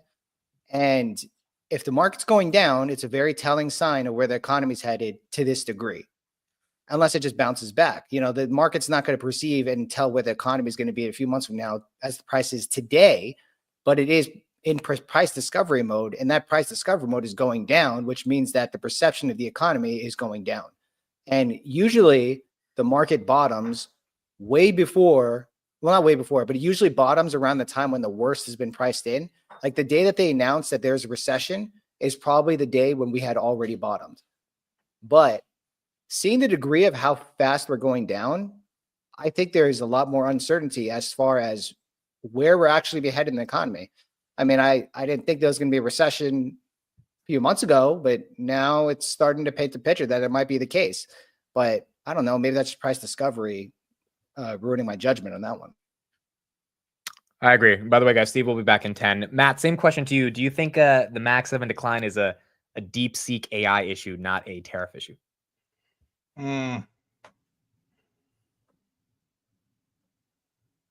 It's hard for me to believe that, given like I don't think the fundamentals of Google are because of DeepSeek for it to be traded. Yeah, I don't think it's DeepSeek. The thing that I think it is tariffs more so related. The thing that I think is very funny about this whole thing, and there's somebody in the chat saying, just wait till we start taxing services and media networks like Meta and Google and stuff like that in Europe. There's no way that anything in Europe, we talk about this all the time with Palantir, right? About how if they wanted to build some sort of great software company in Europe, or they wanted to have, they can't do it. The regulations won't let them do it. And that's exactly the reason why America has been so prosperous is, yes, even with all of our overregulation that I still believe we have in this country, we are less regulated than some of the more mature economies out there like Europe that allow us to continue to prosper. Cloud has been around now for probably on the order of 15 to 15 years or so, let's just say, since AWS has really started to kick off. If Europe really wanted to rid themselves of the United States and being able to create their own software companies, cloud businesses, and everything, like they could have done it over the past 15 years. Why would it take them now to be able to do it? So to me, I think the real issue that people don't fully recognize yet, and they're like, oh, well, we'll just do our own thing. There's a lot of people, and I was just reminded of this in your chat, of the 4,000 people that are watching this that are non-US individuals. Yeah. If the United States economy wasn't that important, why would they be watching this channel? Obviously if humor is, I mean, that's 25 to 50% of it. I agree. You got some good, and Sam, obviously those good looks are bringing in the, there you go. That's bringing in some folks. But to me, I just, I think people like to poke fun at America because it's easy. They like to poke fun at the fact that, we're doing some silly stuff. But to me, the way that I've seen things going down over the past few years, probably 20 years or so, continued regulation, higher taxes, to me, it's not necessarily the right path. I want to see something different. And to me, yes, it might seem like I'm MAGA Matt or whatever you guys want to call me. I don't really care. It's, just water off my back or whatever the hell the term is. But the thing that I'm curious to see is yes, let's, exactly like Sam said, let's see the whole thing play out before we truly judge it. I don't think we've seen everything panned out as of yet. And the thing that I don't see yet is if things were actually going that bad in Trump's mind, then people would be getting fired left and right. As far as I know of, there's only been like 1 or 2 people over the past 2 or 3 months that have actually been fired. So Trump is not afraid of firing people. Like he made a very big habit of it in the first term. And, he fired Mike Pence, obviously. Mike Pence is not the vice president. JD Vance is. So to me, if things were actually going that awry and not to plan as Trump wanted them to, he would have fired a shit ton of people already. But I think that the thing is that the plan is playing exactly like we wanted it to, or they wanted it to. And in this case, you need to give them some time to actually fully put it into place. Yeah, and I think your broader argument here about the diversity of different viewers from different geographic locations, the reason they care about the American stock market is because they're invested in a lot of American stocks. And B, if our stock market goes to shit, aka our economy, the whole world ends up going to shit. And it's just like, that's why everyone cares about what's happening in America and how Trump is navigating this. What's really interesting to me here, I agree with your point that in Trump 1.0, we saw a lot of firings within the first, I would say, year, just because some people rubbed Trump the wrong way. He had a lot of random people in that he didn't really trust. This time, it's a lot more different. If we've had any firings, it's like low-level staffers. It's not really the Lutnicks or Besants of the world. Do you think, Matt, there is a world in which there becomes real conflict internally if this doesn't work the way they want it to work? And then how do you think Trump resolves that if it goes that route? Ask the question again. But basically, who takes the fall for this? Because we know it's not going to be Trump if it goes the wrong way. The same question to you, Sam. Who do you think takes the fall if this goes the wrong way? I'll let Sam answer first if he has a. I'm thinking. If you have an answer, if you don't, then I think the I think it's person Monday. that. Yeah, I'm not. Honestly, I'm not following that whole stuff right now. So your guess is as good as mine when it comes to that. I think I was talking to Kris, and yeah, I think he was saying the same thing too. But I don't think. I think he's in it to win it right now. I don't think he's not. I don't think he's concerned about his reputation. I mean, how old is the guy, right? He already created. He wants to go down as a legacy president. I hope they're going to succeed, because if they don't, I mean, I don't know where we're going to be in a few months from now, but I think the whole administration is going to take the fall for the whole thing. He's going there on camera and like showing all this stuff. So it's very, and even Bassent's going on there. Like I can't see Bassent walking back on what he's saying. Maybe he has, if for people who are paying very close attention, but I think the fact that no one's gotten fired or no one important has gotten fired to this point already shows that this time he means business, that sort of thing. yeah, I think I agree with that. I find it hard to believe that if this doesn't work in 3 years' time, let's say we're still in the midst or coming out of a very deep recession. I mean, maybe Trump won't admit it, but it'll be obvious that it was because of Trump, right? And because of what he did. So, and I think it'll be more evident if that's the path that it's going down, I'd say, in the next 2 to 3 weeks, than if within the next 2 to 3 weeks. I'm not an expert by any means, nor am I an oracle, but I feel like within the next 2 to 3 weeks, if things don't lighten up, then we could state that, okay, this was a mistake, right? I still just am cautiously optimistic, as I always am, about the markets and them being more resilient than I think people give credit for. That, to me, I don't feel the anxiety that I did during the 2022 pullback, right? I don't feel the anxiety that I did, let's say, in the 2018 pullback when the repo markets were. And maybe it's because I've gotten a little bit more of an iron stomach when it comes to like manning out these things and trying to be like, okay, this too shall pass. After winters come spring, that sort of mentality. Or maybe it's just because I have confidence in what's kind of going on, and I actually don't think it's going to be too big of a deal. I do see some weak points in the markets. I do see people not moving. Kris talks about that quite a bit with respect to mortgage rates and people having 3% mortgage rates, etc. And him and I are on a good point on that, but it's not stopping it. I have bought all my properties have above a 6.5% interest rate over the past 4 years, and I'm looking for my 5th property. Yeah. So if the consumer was really that lacking, then it would put things at a standstill. And I would say I'm not much different than most Americans, right? I mean, I'm not sitting there at the top 0.1% or anything like that. So I feel like a lot of people could resonate with me when it comes to what it's like to what. Sam's giving you the side eye there. Man, you're like you're not sitting at the top 0.1%, but you're sitting at like the top 0.05%. 0.05. You guys are too much. But anyway, no, you're good. Yeah, I mean, anyway, that may or may not answer your question, but I think if things in the in 2 to 3 weeks don't ease up, I think it'll be very evident that, oh shit, we might have stepped on a landmine. And I'll be happy to say that. And ask me again in 2 to 3 weeks, right? I hope I have more certainty in my voice, but it's hard to say. Humble for houses.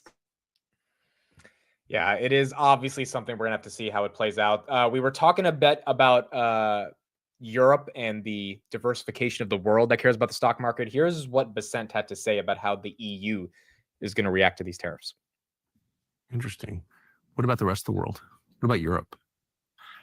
Look, the Europeans, we look back and there was the famous meeting where President Trump told the Europeans, you're insane for building Nord Stream 2. What are you doing? You already get most of your energy from Russia and you're going to double down on it? And they did. And look what happened. So we blew it up. somebody did. Yes, somebody did. Somebody did. Probably Putin. I don't. Some Norwegian fishermen bumped into it, is what I read. But the Europeans go kicking and screaming, but I think they're going to have to rebalance too. Germany has a very imbalanced export economy, and they were on the verge of deindustrialization. They were the opposite of us. They had expensive energy. Yes.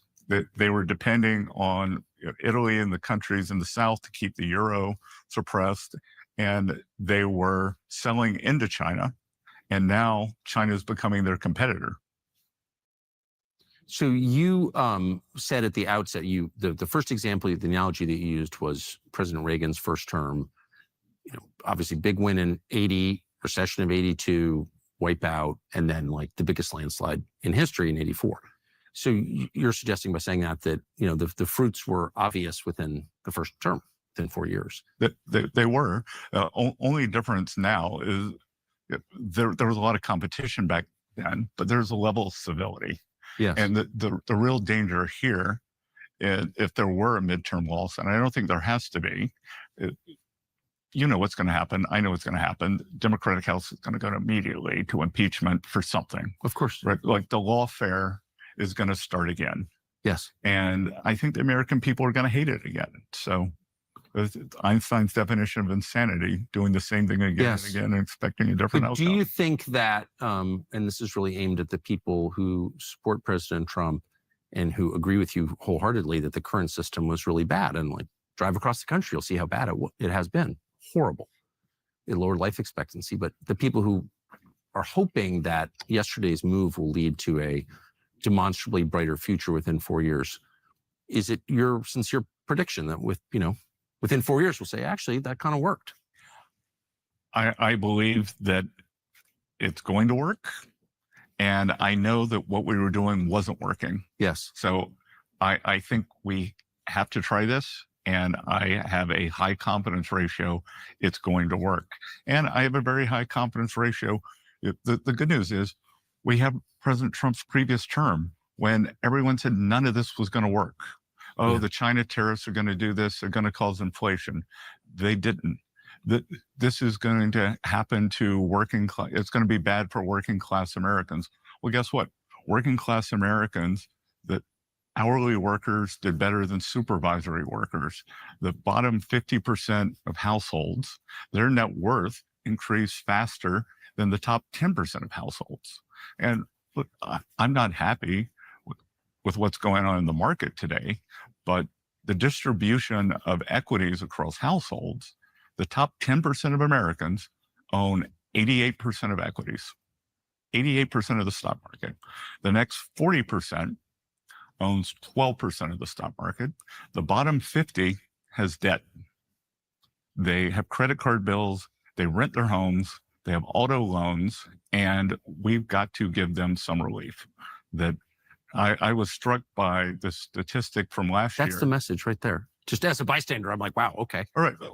And that's pretty much what Trump said this morning in a tweet, which is this idea that you can become very rich over the coming years if you don't have assets, because assets are becoming cheaper to buy. But obviously people that do have assets like us are going to take that as a hit. Steve, your reaction to what Basant just said? I didn't hear anything of what he said. You were backstage. You didn't hear? I was backstage for like 30 seconds. Okay, well, he said basically shit's going to get cheaper to buy. And if you're broke, you'll be able to get cheap assets. Well, that means that for everybody who has assets already, they're going to lose money in the short term. Correct. But in the long term, they're going to be fine. Yeah, pretty much. I don't know what you want me to say. My stance is the same. As long as you have a long-term outlook, things are going to be fine. I mean, it's more important what the CEOs say in 3 and 4 weeks from now and what the guidance is for earnings than what is happening yesterday, today, and next week. And this story can completely change.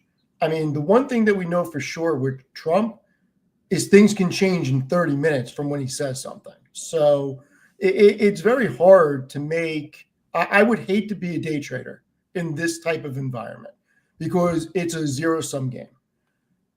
From a long-term perspective, if you keep buying every 2 weeks, if you're putting it into solid mutual funds and ETFs, you're probably going to do okay.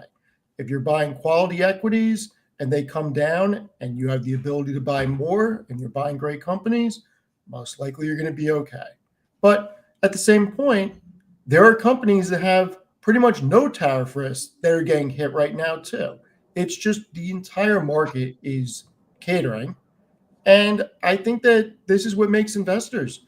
You have to have the stomach for investing, and this is part of investing. If you're not able to stomach short-term volatility, you should just buy an index fund and be okay with that. Like maybe equities are not for you. I think the real telltale sign is companies have to do mark-to-market accounting at this point. And so if there's actually going to be fundamental shifts in their forward cash flows and goodwill on their businesses, they have to write that down. And so what you'll see potentially from some businesses, like Nike in particular, where if things don't get resolved in Vietnam, then they're going to have to write down a lot of their future cash flows. And unfortunately, that's going to show up reflecting in their goodwill on their books. And if that's the case, then you're going to see a huge negative EPS print because of mark-to-market accounting. It's not to say that from a cash in, cash out perspective, like we think, it's actually going to be that bad. I'm sure Nike will persevere and get through it. But when it comes to the brand and how much the actual value of everything that are on their books, the factories, etc., if the values aren't coming from that, they're going to have to write it down within the next 1 to 2 quarters. So I think it's too early to tell. Who's to say that that's actually going to show up in Q1? If it does, then that's something that's going to be very telling. And once again, it's going to be something there. I'm going to have to eat my words in 2 to 3 weeks, but I just think that won't be the case. And I think a lot of it is right now. I don't want to say it's crying wolf, but I think right now the pendulum has swung so much that people are just saying, "Oh, that's tough," right? And I think we went through the same but more real scenario in 2022 when interest rates started to rise, right? And I think that was more long-term and sustained. And obviously, once we started to look forward to the interest rates starting to get cut in the latter half of 22, early 2023, we saw the impacts that had on the stock market, and eventually we got over it, right? I don't think that this is going to sustain for that long. Part of me hopes that it does, so I can continue to buy at 18 to 20% discounts, but that's just my thought. But we'll have to revisit that in a couple weeks. I think it's a fair point. I think it's a really fair point. And, I know Trump's acting kind of like the Joker right now, just causing a lot of chaos. But if there is method to the madness, then it's not going to take that long to find out. There's not going to be years. I mean, maybe 2 or 3 months where it really takes time for everyone to see if the plan is working. And if it's not, you got the midterms coming up, right? Kris has been talking about this a lot, which is that they're probably not going to risk losing the midterms, and they will reverse course. It's just how much damage is done before that happens. Steve, are you buying more NVIDIA here? Well, man, I bought more NVIDIA this morning. Oh, wow. Okay. Why? Because this isn't really scaring me. I want to own more NVIDIA. I don't think the long-term story has changed. I don't get scared of these things. And if you look at a long-term perspective, we've gone through periods like this before. Now, this could take months. This could take a year or two. But the money I am putting in NVIDIA, I really hope I don't need for at least a couple of years. And in 2 years from now, I have to think NVIDIA is going to be significantly higher than where it is today. And I think it's going to make new all-time highs. And I think it's somewhere where I want to be because I think we are still in the infancy of AI. There are also companies, you look at Robinhood may not be the best example at the moment. I'm not a shareholder, but SoFi does not have tariff risk. I don't think Robinhood has much tariff risk. They got taken to the woodshed. There are companies that really don't have much tariff risk at all at the moment that are getting taken to the woodshed. This is a total market thing. And like I said before, this is a dial that's most likely going to get dialed in. Companies are going to make deals with the U.S. Countries are going to make deals with the U.S. we got to see how this plays out. I don't think anybody's in a position to say this is going to reverse next week. I think we just got to wait and see. And look, luckily, a lot of mutual funds are paying a big dividend next week, which gets reinvested at great levels. So I'm not that worried right now for long-term investors. Sam, I don't know when you have to go, but if you have to leave, I'll ask you one last question, and then you can get out of here. This is Sam's Twitter, by the way. Everyone in the chat, you can follow him there. Here's the question for you, Sam. Goldman Sachs sold stocks at their highest level yesterday. Retail bought about $5 billion worth of dip. Who do you think is going to be right, retail or the hedge funds? The house always wins, man. But at the same time, I don't think, as Steve is saying, like if you have a long-term mindset in terms of your positions, it's very hard to say you're going to lose in the long run. But if you want to make money next week, I would not buy calls that expire next week right now, unless like you're a very seasoned technical trader, because this does not look like something that's going to bounce anytime soon. Because I would have said that 3 days ago, and we clearly did not bounce. But looking at some companies today, I have not bought Nvidia, but I've bought networking data center companies like Marvell Technology, Astera Labs, which are very high risk, but I've added like such small size to them, if anything. But I think I'm looking more at data center plays when it comes to the networking aspect versus Nvidia itself. Nvidia is always going to be the leader, but there are other companies that are doing very well and very profitable, like Arista Networks, ANET, or Broadcom, AVGO, and they got a pretty diverse portfolio in software as well with the acquisition of VMware. So, it's not, those are probably the biggest discounts because that has to do with the CapEx spend for AI. But at the same time, the AI narrative, in my opinion, has not changed. I don't think it has. And if you're a China bull, which there's nothing wrong with being a China bull, but if you're trying to chase that China wave, you got smoked today very badly. BABA is down back in the 1-teens. And I'm not saying that it won't bounce. I'm just saying that today was the day where everything sold off, right? So if you're a long-term investor, unless you got some sort of crystal ball, if you did not buy today, I'm not saying go all in, but if you didn't look at the market today and think like, okay, today might be a good time to buy, then you must think there's further downside. But I don't know. I don't really know. I guess there's certain people who might have certain criteria for how they buy. Like there's certain people where it's like, I only buy in bear markets. Cool. That's your prerogative, right? But I'm not judging it based on where the prices were a couple of months ago, because the earnings that are coming up are definitely going to reflect and re-rate these companies. But if you're thinking long-term with some of these companies, I don't see why today would not be a day to buy. And Amit, look at a company like SL Green, which I'm still in. There's Nice. really minimal reason for SL Green to be down 4% today, because they do not have a lot of tariff risk. Now, maybe they need a part for an elevator that comes from overseas, but their revenue is generated from the top tier commercial real estate in New York City.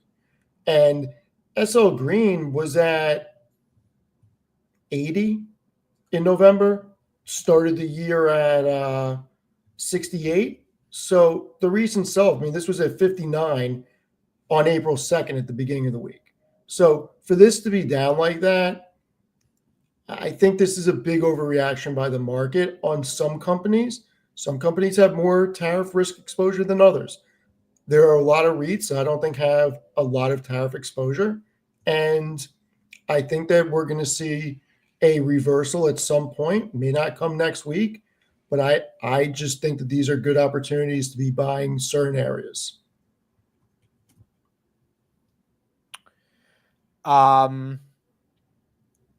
Recession. I kind of want to talk about that and the odds of that. Obviously, none of us can predict when it happens, but if it were to happen, Jay Powell would cut rates. That's the best he could do. But what does Trump do? Right? Like, does he get rid of the tariffs? Does he continue to, if you're already in a recession, right? I think Trump might just throw up his hands and be like, all right, it's a recession, but now we're going down with the ship when it comes to tariffs. How do you think the country navigates at that point? Trump wants rates lower. I mean, he's been very clear about that. And here's another thing. This is more of a rant than anything. The market had all this priced in. Trump's been talking about tariffs for 40 years. You don't change your stance on tariffs overnight. Everybody knew that this was going to happen at some point. And maybe people weren't calling his bluff, but I don't know why anybody would think it's a bluff. The guy can't get elected again. He has 4 years and that's it. And he has wanted to do this. He has both branches and he ran on this. Like, this was a cornerstone of his campaign. To think that he wasn't going to utilize tariffs, obviously people didn't really pay attention to his first term. I mean, all of us knew that this was going to happen at some point. No, but why did markets pump when he got elected on November 6th then? They thought it was going to be a better business environment. And look, the guy wants lower rates for a lot of reasons. You have a lot of people behind on their mortgages. You have inflation that's still sticky, and the big component of it is rents. You're not going to get rents down unless the Fed takes rates lower, because you need people to refi to lower the nut. I mean, there's a lot of reasons that you need rates to come down, and the Fed is too stuck on certain data points rather than looking at building an economy that is inclusive for businesses to expand and create more jobs in an era that we're going to need them, because we're going to have a shift in jobs because of AI. So we better have an economy that is inclusive for business and creates opportunities. I don't think these level of tariffs were priced in, though. Otherwise, the market wouldn't have gone up as much as it did, right? Like, tariffs were priced in, but not 45% to China priced in. Otherwise, we would have never seen 6,200 on the S&P 500 like 3 weeks ago. I think it caught them off guard. I think April 2nd caught the entire market off guard more than it was already caught off guard. And that's why we're here right now. I think this is typical of normal retail investors, or maybe even institutional investors. They like to hear the things that are good, and they like to downplay the things that are bad. So, you know, what I heard was 21% business tax rate, which is better, extending the Trump tax cuts out beyond 2024, 2025. What I also heard was tariffs. But I think a lot of people don't fully think about it. Like, okay, tariffs, we don't really know what that means, so we're just going to skip over it. But they hear the 21% business tax cut. So when the election happens and Trump wins, everyone thinks it's going to be, you know, to the moon, because we're going to massively have all this EPS. But what they're then forgetting about is, what did he do in 2018 when he got elected? And that was add tariffs. And he did this. He's going to do the same exact thing as he's been saying, like Steve said, all the time. He was always critical of Bush. He was critical of Obama. He was critical of so many people about, you know, not implementing these sorts of policies. Now he's here. And to me, it worked in 2018 to an extent. Sam, anything last you want to say? No, I mean, appreciate being on with you guys. Thanks for having me on here, Amit. But I'm going to keep an eye out for doing absolutely nothing that has to do with the stock market this weekend. I don't even want to think about this over this weekend. All right. But good talking to you guys. See you later, Steve. See you later, Good Matt. to see you, brother. Enjoy your weekend, Sam. Later, Sam. Later. Yeah, Matt, I agree with you. Like, it's so funny because 2018, I wasn't that big into the stock market, but I've told this story before. I had a friend who was like big. I think I was a sophomore in college. He was a senior, and he was like kind of a mentor to me. And he was down like 20 grand randomly in December of 2018. Anyone who was trading at that time knew how bad it was. And I was like, why are you down $20,000? And he was like, Trump said something, yada, yada. He was in short-term options as well. So it was just a mess. But the point is, I remember that time tangentially being really crappy. And now that I've studied on some of that history, it was because of the tariff war with China. But in 2019, J. Powell cut rates and we kind of recovered. So we've been through this story again, is your point. It's just now playing out at a crazier level than before. Did you see what Trump tweeted today? I'm sure you did, because you are on Twitter all the time. It's your job. About J. Powell? Yeah. Like, I'm just seeing it now. Like, that's even more evidence that this was all premeditated to force the Fed's hand and to take the bond market rates down, because if the Fed's not going to cut, he wants bond rates to come down either way, and this is how he's going to get them down. And he's also going to lower inflation with the oil markets crashing. Like there's a method to the madness at this point. And let's be honest, a decent amount of the market selling off at this point is probably algos. Because think about it, Matt, did you sell your retirement account? Nope. I don't know anybody that did. I don't know many people that were selling, period. And, here's the other thing. If you're in a taxable account, which not talk about retirement accounts, let's just talk about taxable accounts. If you're in a taxable account, what are you going to do? Sell on Monday, buy today at a lower price, but have to pay the taxes on all the gains? You may be at a net loss at that point. It may not even be advantageous to do that. And then for a retirement account, people aren't worried about coming in and out because it's in a tax-free account where they have no capital gains liabilities. So I just think that a lot of this is probably algo-driven and stop losses and just a lot of things getting triggered also. So you got to remember, this is a much different stock market. Take the sectors that are driving it out of it. The way the market operates is much different today than it was in 2015 or 2005 or even pre-COVID. I mean, the high frequency trading is so much different now. A lot of this could be exactly what I just said. So buy the dip. Right? Like that's it's no one wants to hear this advice, but I think it's exactly what you're stating. I mean, if you were to look at the S&P 500 and I'm not a technicals guy, but if you were to put kind of a channel of how the S&P 500 works with money supply, and I think it was either you, Amit, or maybe it was Steve or Kris that kind of put it in there. It's like you get to a place where they generally speaking match up over time, right? And what we've seen over the past 6 months to a year is it go exorbitantly in the upper direction for the S&P 500. Meanwhile, the money supply has kind of calmed down a little bit. So it isn't to be unexpected that we have a little bit of pullback and a correction in the market overall. Now, do I think that 20% is maybe a little bit too much? I think so. I mean, I would think that maybe a pullback at the 10% range would be more sufficient, but generally speaking, you have these large pullbacks and then they even out pretty quickly over time, but we'll see. We will see. Well, I think that is pretty much it for today. Mate, you gotta play this. Hold on, I'm saying something in the private chat. And you gotta read Steve's 7 paragraphs. I'll read it if you want to now that I'm home. But you gotta play this. I don't know if you saw this or not. I didn't. Let me pull this up right here. What's this guy's name? I always forget his name. The Einstein of Wall Street. I forget his actual name. All right, so he's live on the floor of Stock Exchange. This is the Einstein of Wall Street from the floor of the New York Stock Exchange. Greatest financial institution in the world, or whatever is left of absolute, utter madness here today. I don't know, really. This makes absolutely no sense. There's absolutely no reason for this to be happening. Absolute irresponsibility.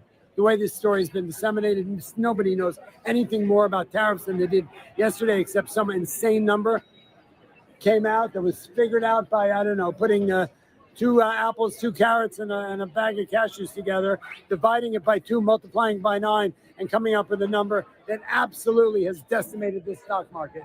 I don't use this word crash lightly, but this was a mini crash, down 5% in my book. Dow Jones Industrial Average closing at the low, down 1,700 points. The S&P 500 closing down 277 handles. That is insane. Everything on that screen is green. Everything on that screen is red. It is bleeding. I have a red-green deficiency. I'm colorblind. That's the only silver lining of the day. I thought it was green. Look at that. You see that? That is what you call blood in the friggin' streets. Everything. Russell down 134. Oil down 8%. I mean, what we got. Guys, is this going to be me in the future? is this inevitably where my career goes? Is this Yeah. going to be me? If you go there, that means you have a couple of $1 billion. So I hope so.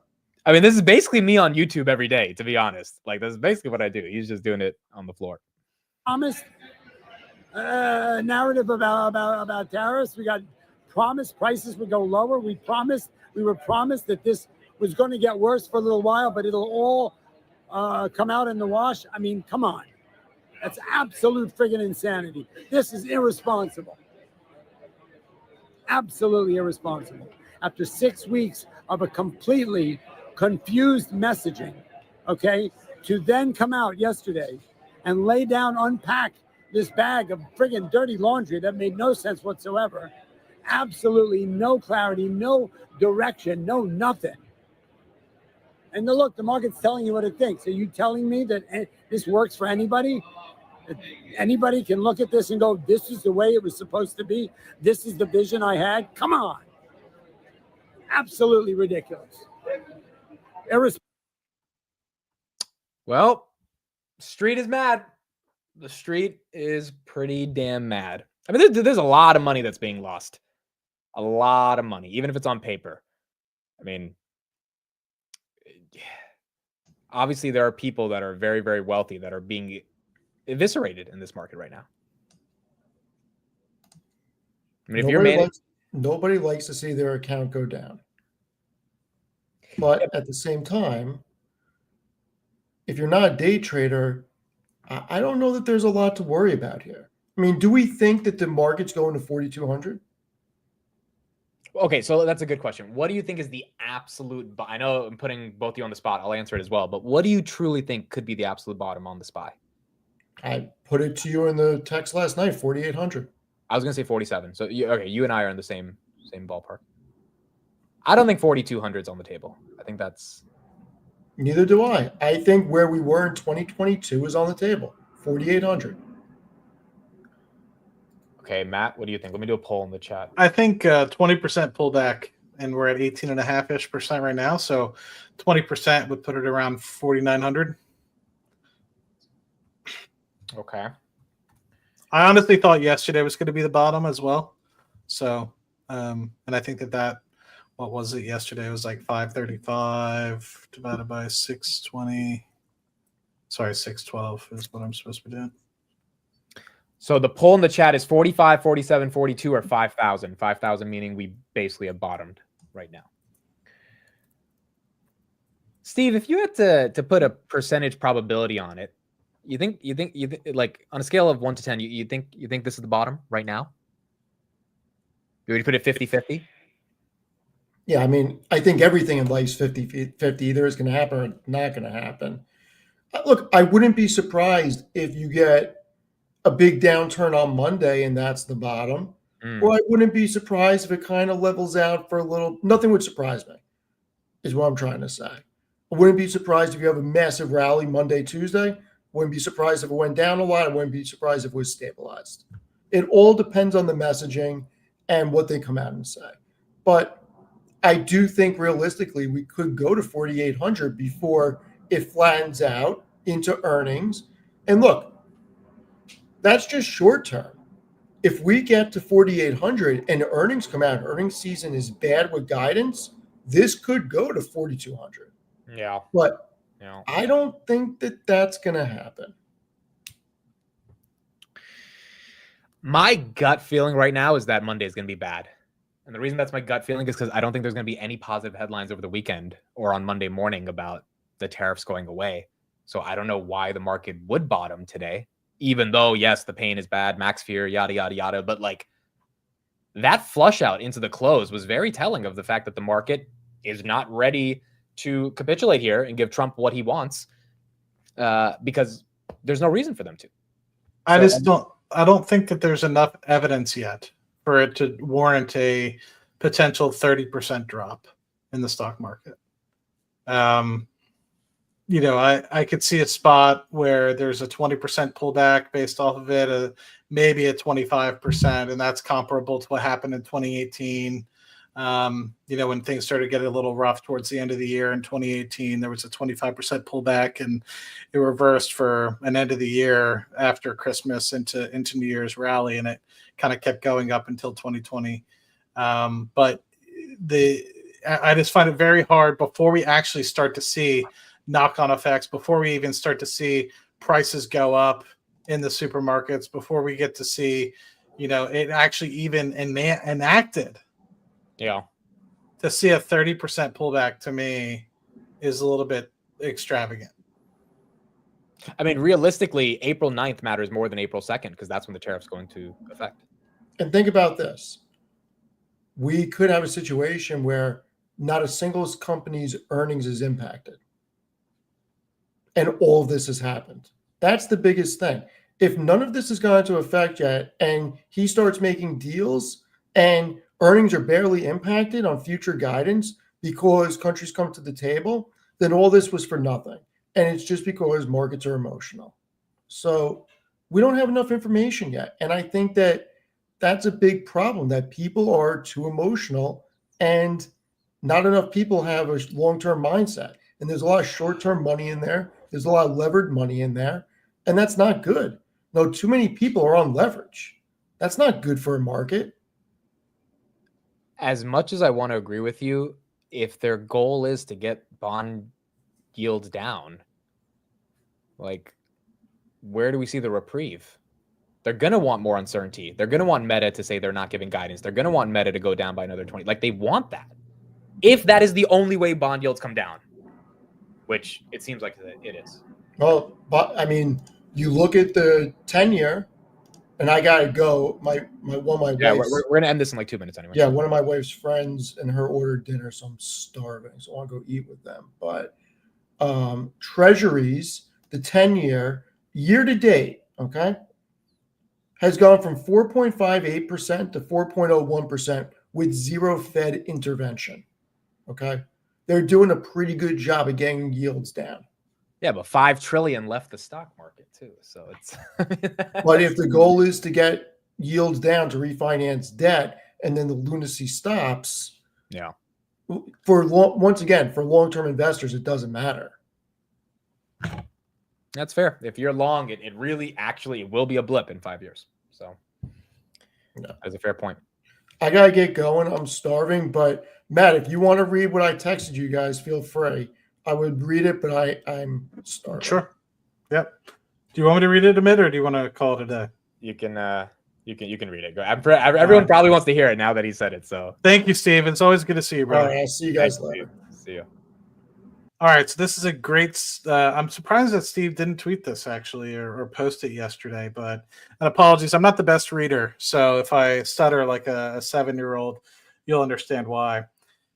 So this is 7 paragraphs, as noted by Amit, that Steve wrote specifically about the current situation that he believes is going on in the markets and what potentially may come. And he wrote this. It's not ChatGPT. Even it'll sound like ChatGPT. But it'll sound like it's, yeah. Somebody said it earlier, and it was actually beautifully said. Steve wrote a response of what's going on in the format of a Seeking Alpha article, and I wanted to cry, but I was muted. It's so true. So here we go. Tariffs are a nuanced and multifaceted issue without a definitive right or wrong answer. On one hand, they can bolster local economies by protecting American companies from foreign competition and boosting government revenue.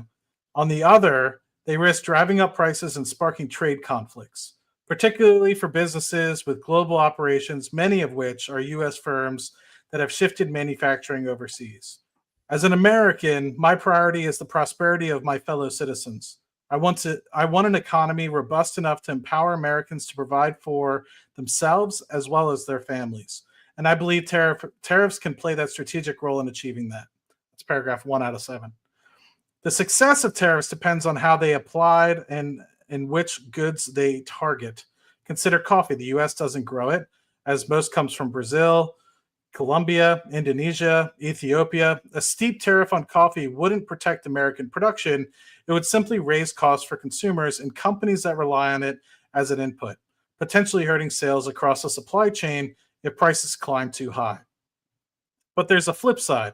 Suppose Brazil exports $100 billion of coffee to the United States at a 5% tariff, while charging 25% on $100 billion worth of American agriculture exports like corn and wheat. Here, a tariff on coffee could be a negotiation lever to force Brazil into fairer terms, saying dropping their tariff to 5%, if executed well, this could keep coffee prices stable while boosting margins for the United States exporters, all without disrupting supply chains. America has faced lopsided trade policies for decades, and tariffs could help rebalance the scales. The market's recent freak out over tariffs feels exaggerated. Trump's pro-tariff position dates back to the 1980s and was a pillar of his re-election platform. The post-election rally already baked this in. The sell-off looks like noise, and the real test will be the Q1 2025 earnings. If the S&P 500 companies hold their guidance, this will blow over. If EPS estimates slide, we might see the S&P dip to around 4,800. Either way, I see this as a knee-jerk reaction and a potential buying opportunity, not a reason to panic based on talking heads. So why is the Trump administration doubling down on tariffs now? Trump tied his legacy to market performance. He's not out to tank the economy. I suspect trade imbalances are a convenient cover. The driver might be the national debt. With annual interest payments now topping over $1 trillion, outpacing defense spending, and the Fed refusing to cut rates, refinancing that debt is a pressing issue. The 10-year yield has already dropped from 4.58 to 4% this year without any Fed intervention. By stirring chaos in the bond market, the administration could be aiming to push yields lower, slashing interest rates costs on refinanced debt. Tariffs might be maybe less about protectionism and more about fiscal maneuvering. I think that the tariff strategy could be a critical component of a broader plan that includes tax cuts, deregulation, and reduced government spending working in tandem. Initially, tariffs will increase prices and pull liquidity from the economy. Reduced government spending from the efforts by DOGE could put the government in a position to follow through on the federal tax elimination for individuals making less than $150,000, which I think would ultimately become a $150,000 standard deduction, up from the current, I guess, $12,500 or $25,000 that we have today. A tax cut of this magnitude would put the money back into the Americans' pockets and offset the impact of tariffs while stimulating the economy. Through deregulation and creating a business environment where onshoring was feasible, business expenses would be lowered, encouraging domestic production and softening the impacts of tariffs on American businesses. If these ideas aligned, the outcome could create GDP growth fueled by higher consumer spending and investments in automation and production. Prices might stabilize as deregulation balances tariff effects, and the government revenue could rise, and Americans could see real gains in purchasing power. Here's the last paragraph here. I'm not against tariffs if they serve this purpose. If paying a few percentage points more for goods means more American jobs and higher standard of living, I'm in. American prosperity matters most to me, not Europeans or global interests, but the well-being of my countrymen. The key is precision, as tariffs must be strategic, not scattershot, with a clear eye on the long-term benefits for the American people. I also believe that there is a scenario where all Americans come out ahead of the game and we pay less for American-produced goods through the reasons I outlined. Stephen Fiorillo, Seeking Alpha analyst, and all-around good-looking human being. He's got to post that on X so that everyone can read it. But yeah, I'll get him to post it so you guys can read exactly what he said. But essentially, what Steve talked about for the past hour, which is that this is a necessary thing that needs to happen for the American worker, but the way it happens is what the market is upset about, right? The types of tariffs versus a universal 10% over this reciprocal half tariff against all these different countries. But the concept of it philosophically, I don't think anyone disagrees with it. Like, I don't think anyone disagrees with the fact that other countries are ripping us off and we have to have some response. Mm-hmm. And I think the market's ready to deal with a response. The market just wasn't ready for the April 2nd response. I don't think that they're ready for the severity of the response, as well as I think it's an easy thing to make topics on the headlines of news networks. And because of who is doing it, it unfortunately is putting bad taste in people's mouths.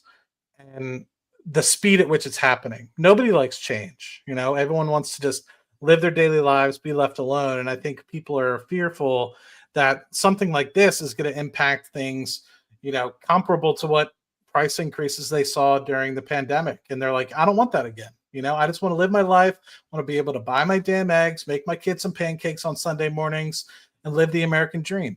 And I think that they're afraid that what's going on in the news and what they're highlighting could impact that. And I don't think that they want to do that. They hear the word tariff.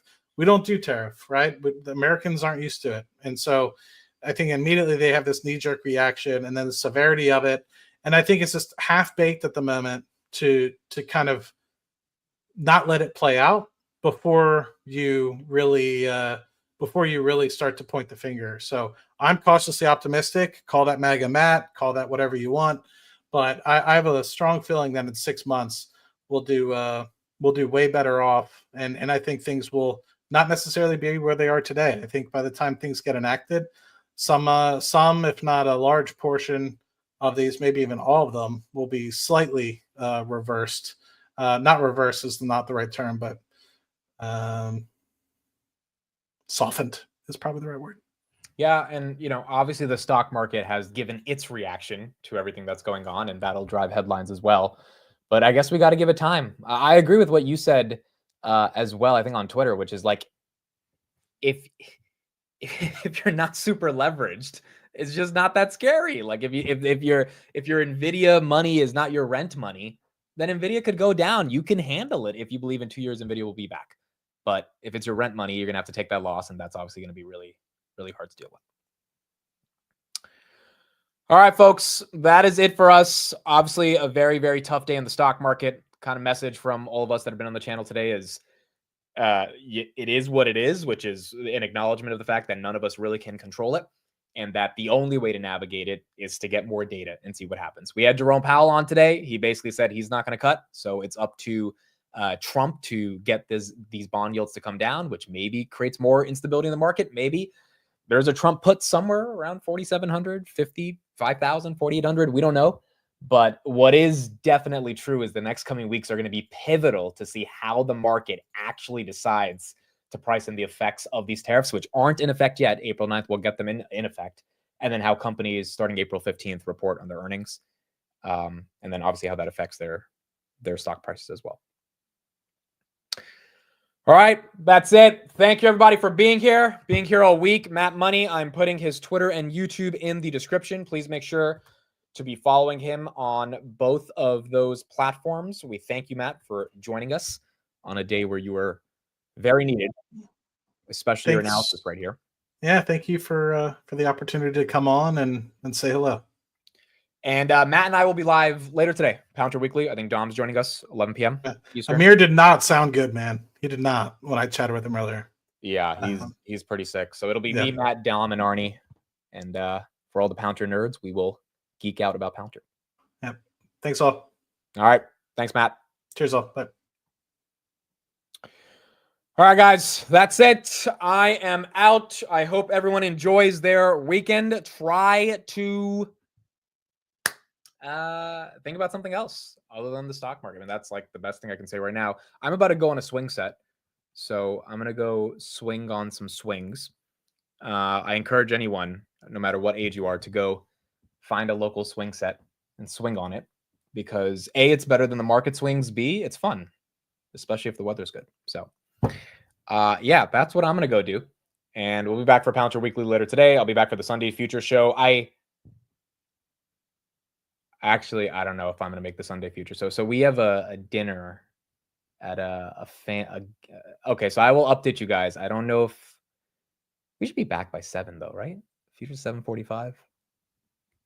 It's one of my mom's close friends' dinner party. Yeah, okay. So a future show should still be on. I think we should be back by 7 o'clock. If we're not, then we won't have it. But we will be back eventually, definitely on the market open on Monday. Where did you get swinging? Amit is a swinger. I did say I'm going on. I did say I'm going on the swings. You're right. So, okay, I walked into that one. But Cactus Jack says I'll think of Shirley Temples and Dawson's Creek. That is also not the worst idea. Dude, I walked into that swinging joke so badly. Oh my gosh. I completely walked into that. Matt, clap sands. All right, proceeds to chat for another 20 minutes. All right, no, I'm actually out. Everyone should join their local swing club. You guys are hilarious, bro. Like, actually hilarious. Anyway. Yeah, maybe I need a mocktail tonight. That'd be better, dude. Maybe we need some actual alcohol tonight. I don't even know the last time I drank. I haven't drank in a long time. So, actually, no, I drank at the Robinhood event, but that was like a fun little drink. So, anyway, I think everyone should do anything that can distract them today, whether it's going on the swings, whether it's a mocktail. It's an ugly day. It's an ugly freaking day. And the only thing you can do on an ugly day like this is try to navigate it with a clear head. And because there is no clear policy, the only clear head that you can have right here is to not be maxed out on leverage and try to weather the storm as it plays out. All right, cool. That's it. I'm out. Thank you, everybody. I can't even talk at this point, dude. I've been talking for like 7 hours at this point today. I wonder how many hours I've been streaming. This week's been like, I think 3 hours in the morning, 3 hours in the afternoon. So it's been like a good 6-7 hours a day. But yeah, I'm out. We'll be back hopefully Sunday night, if not Monday morning. And that's it. That is it for today. Grinder Swing Club. Hold on, where's Grinder? We haven't looked at Grinder for like a couple of days. How bad is it? Dude, Grinder. I bought this thing at 14. The fact that we are not below my average on Grinder is freaking incredible. I mean, it's down 5% today, but you talk about resiliency. It's held up. It's held up. S&P 500 right there, down 0.05%. NVIDIA down another 0.5% after hours. We'll see on the Sunday futures how this plays out. All right. Thank you, everybody. Appreciate it. I'll see you guys on the Market Open and on Palantir Weekly tonight. Bye, everyone. Have a good one.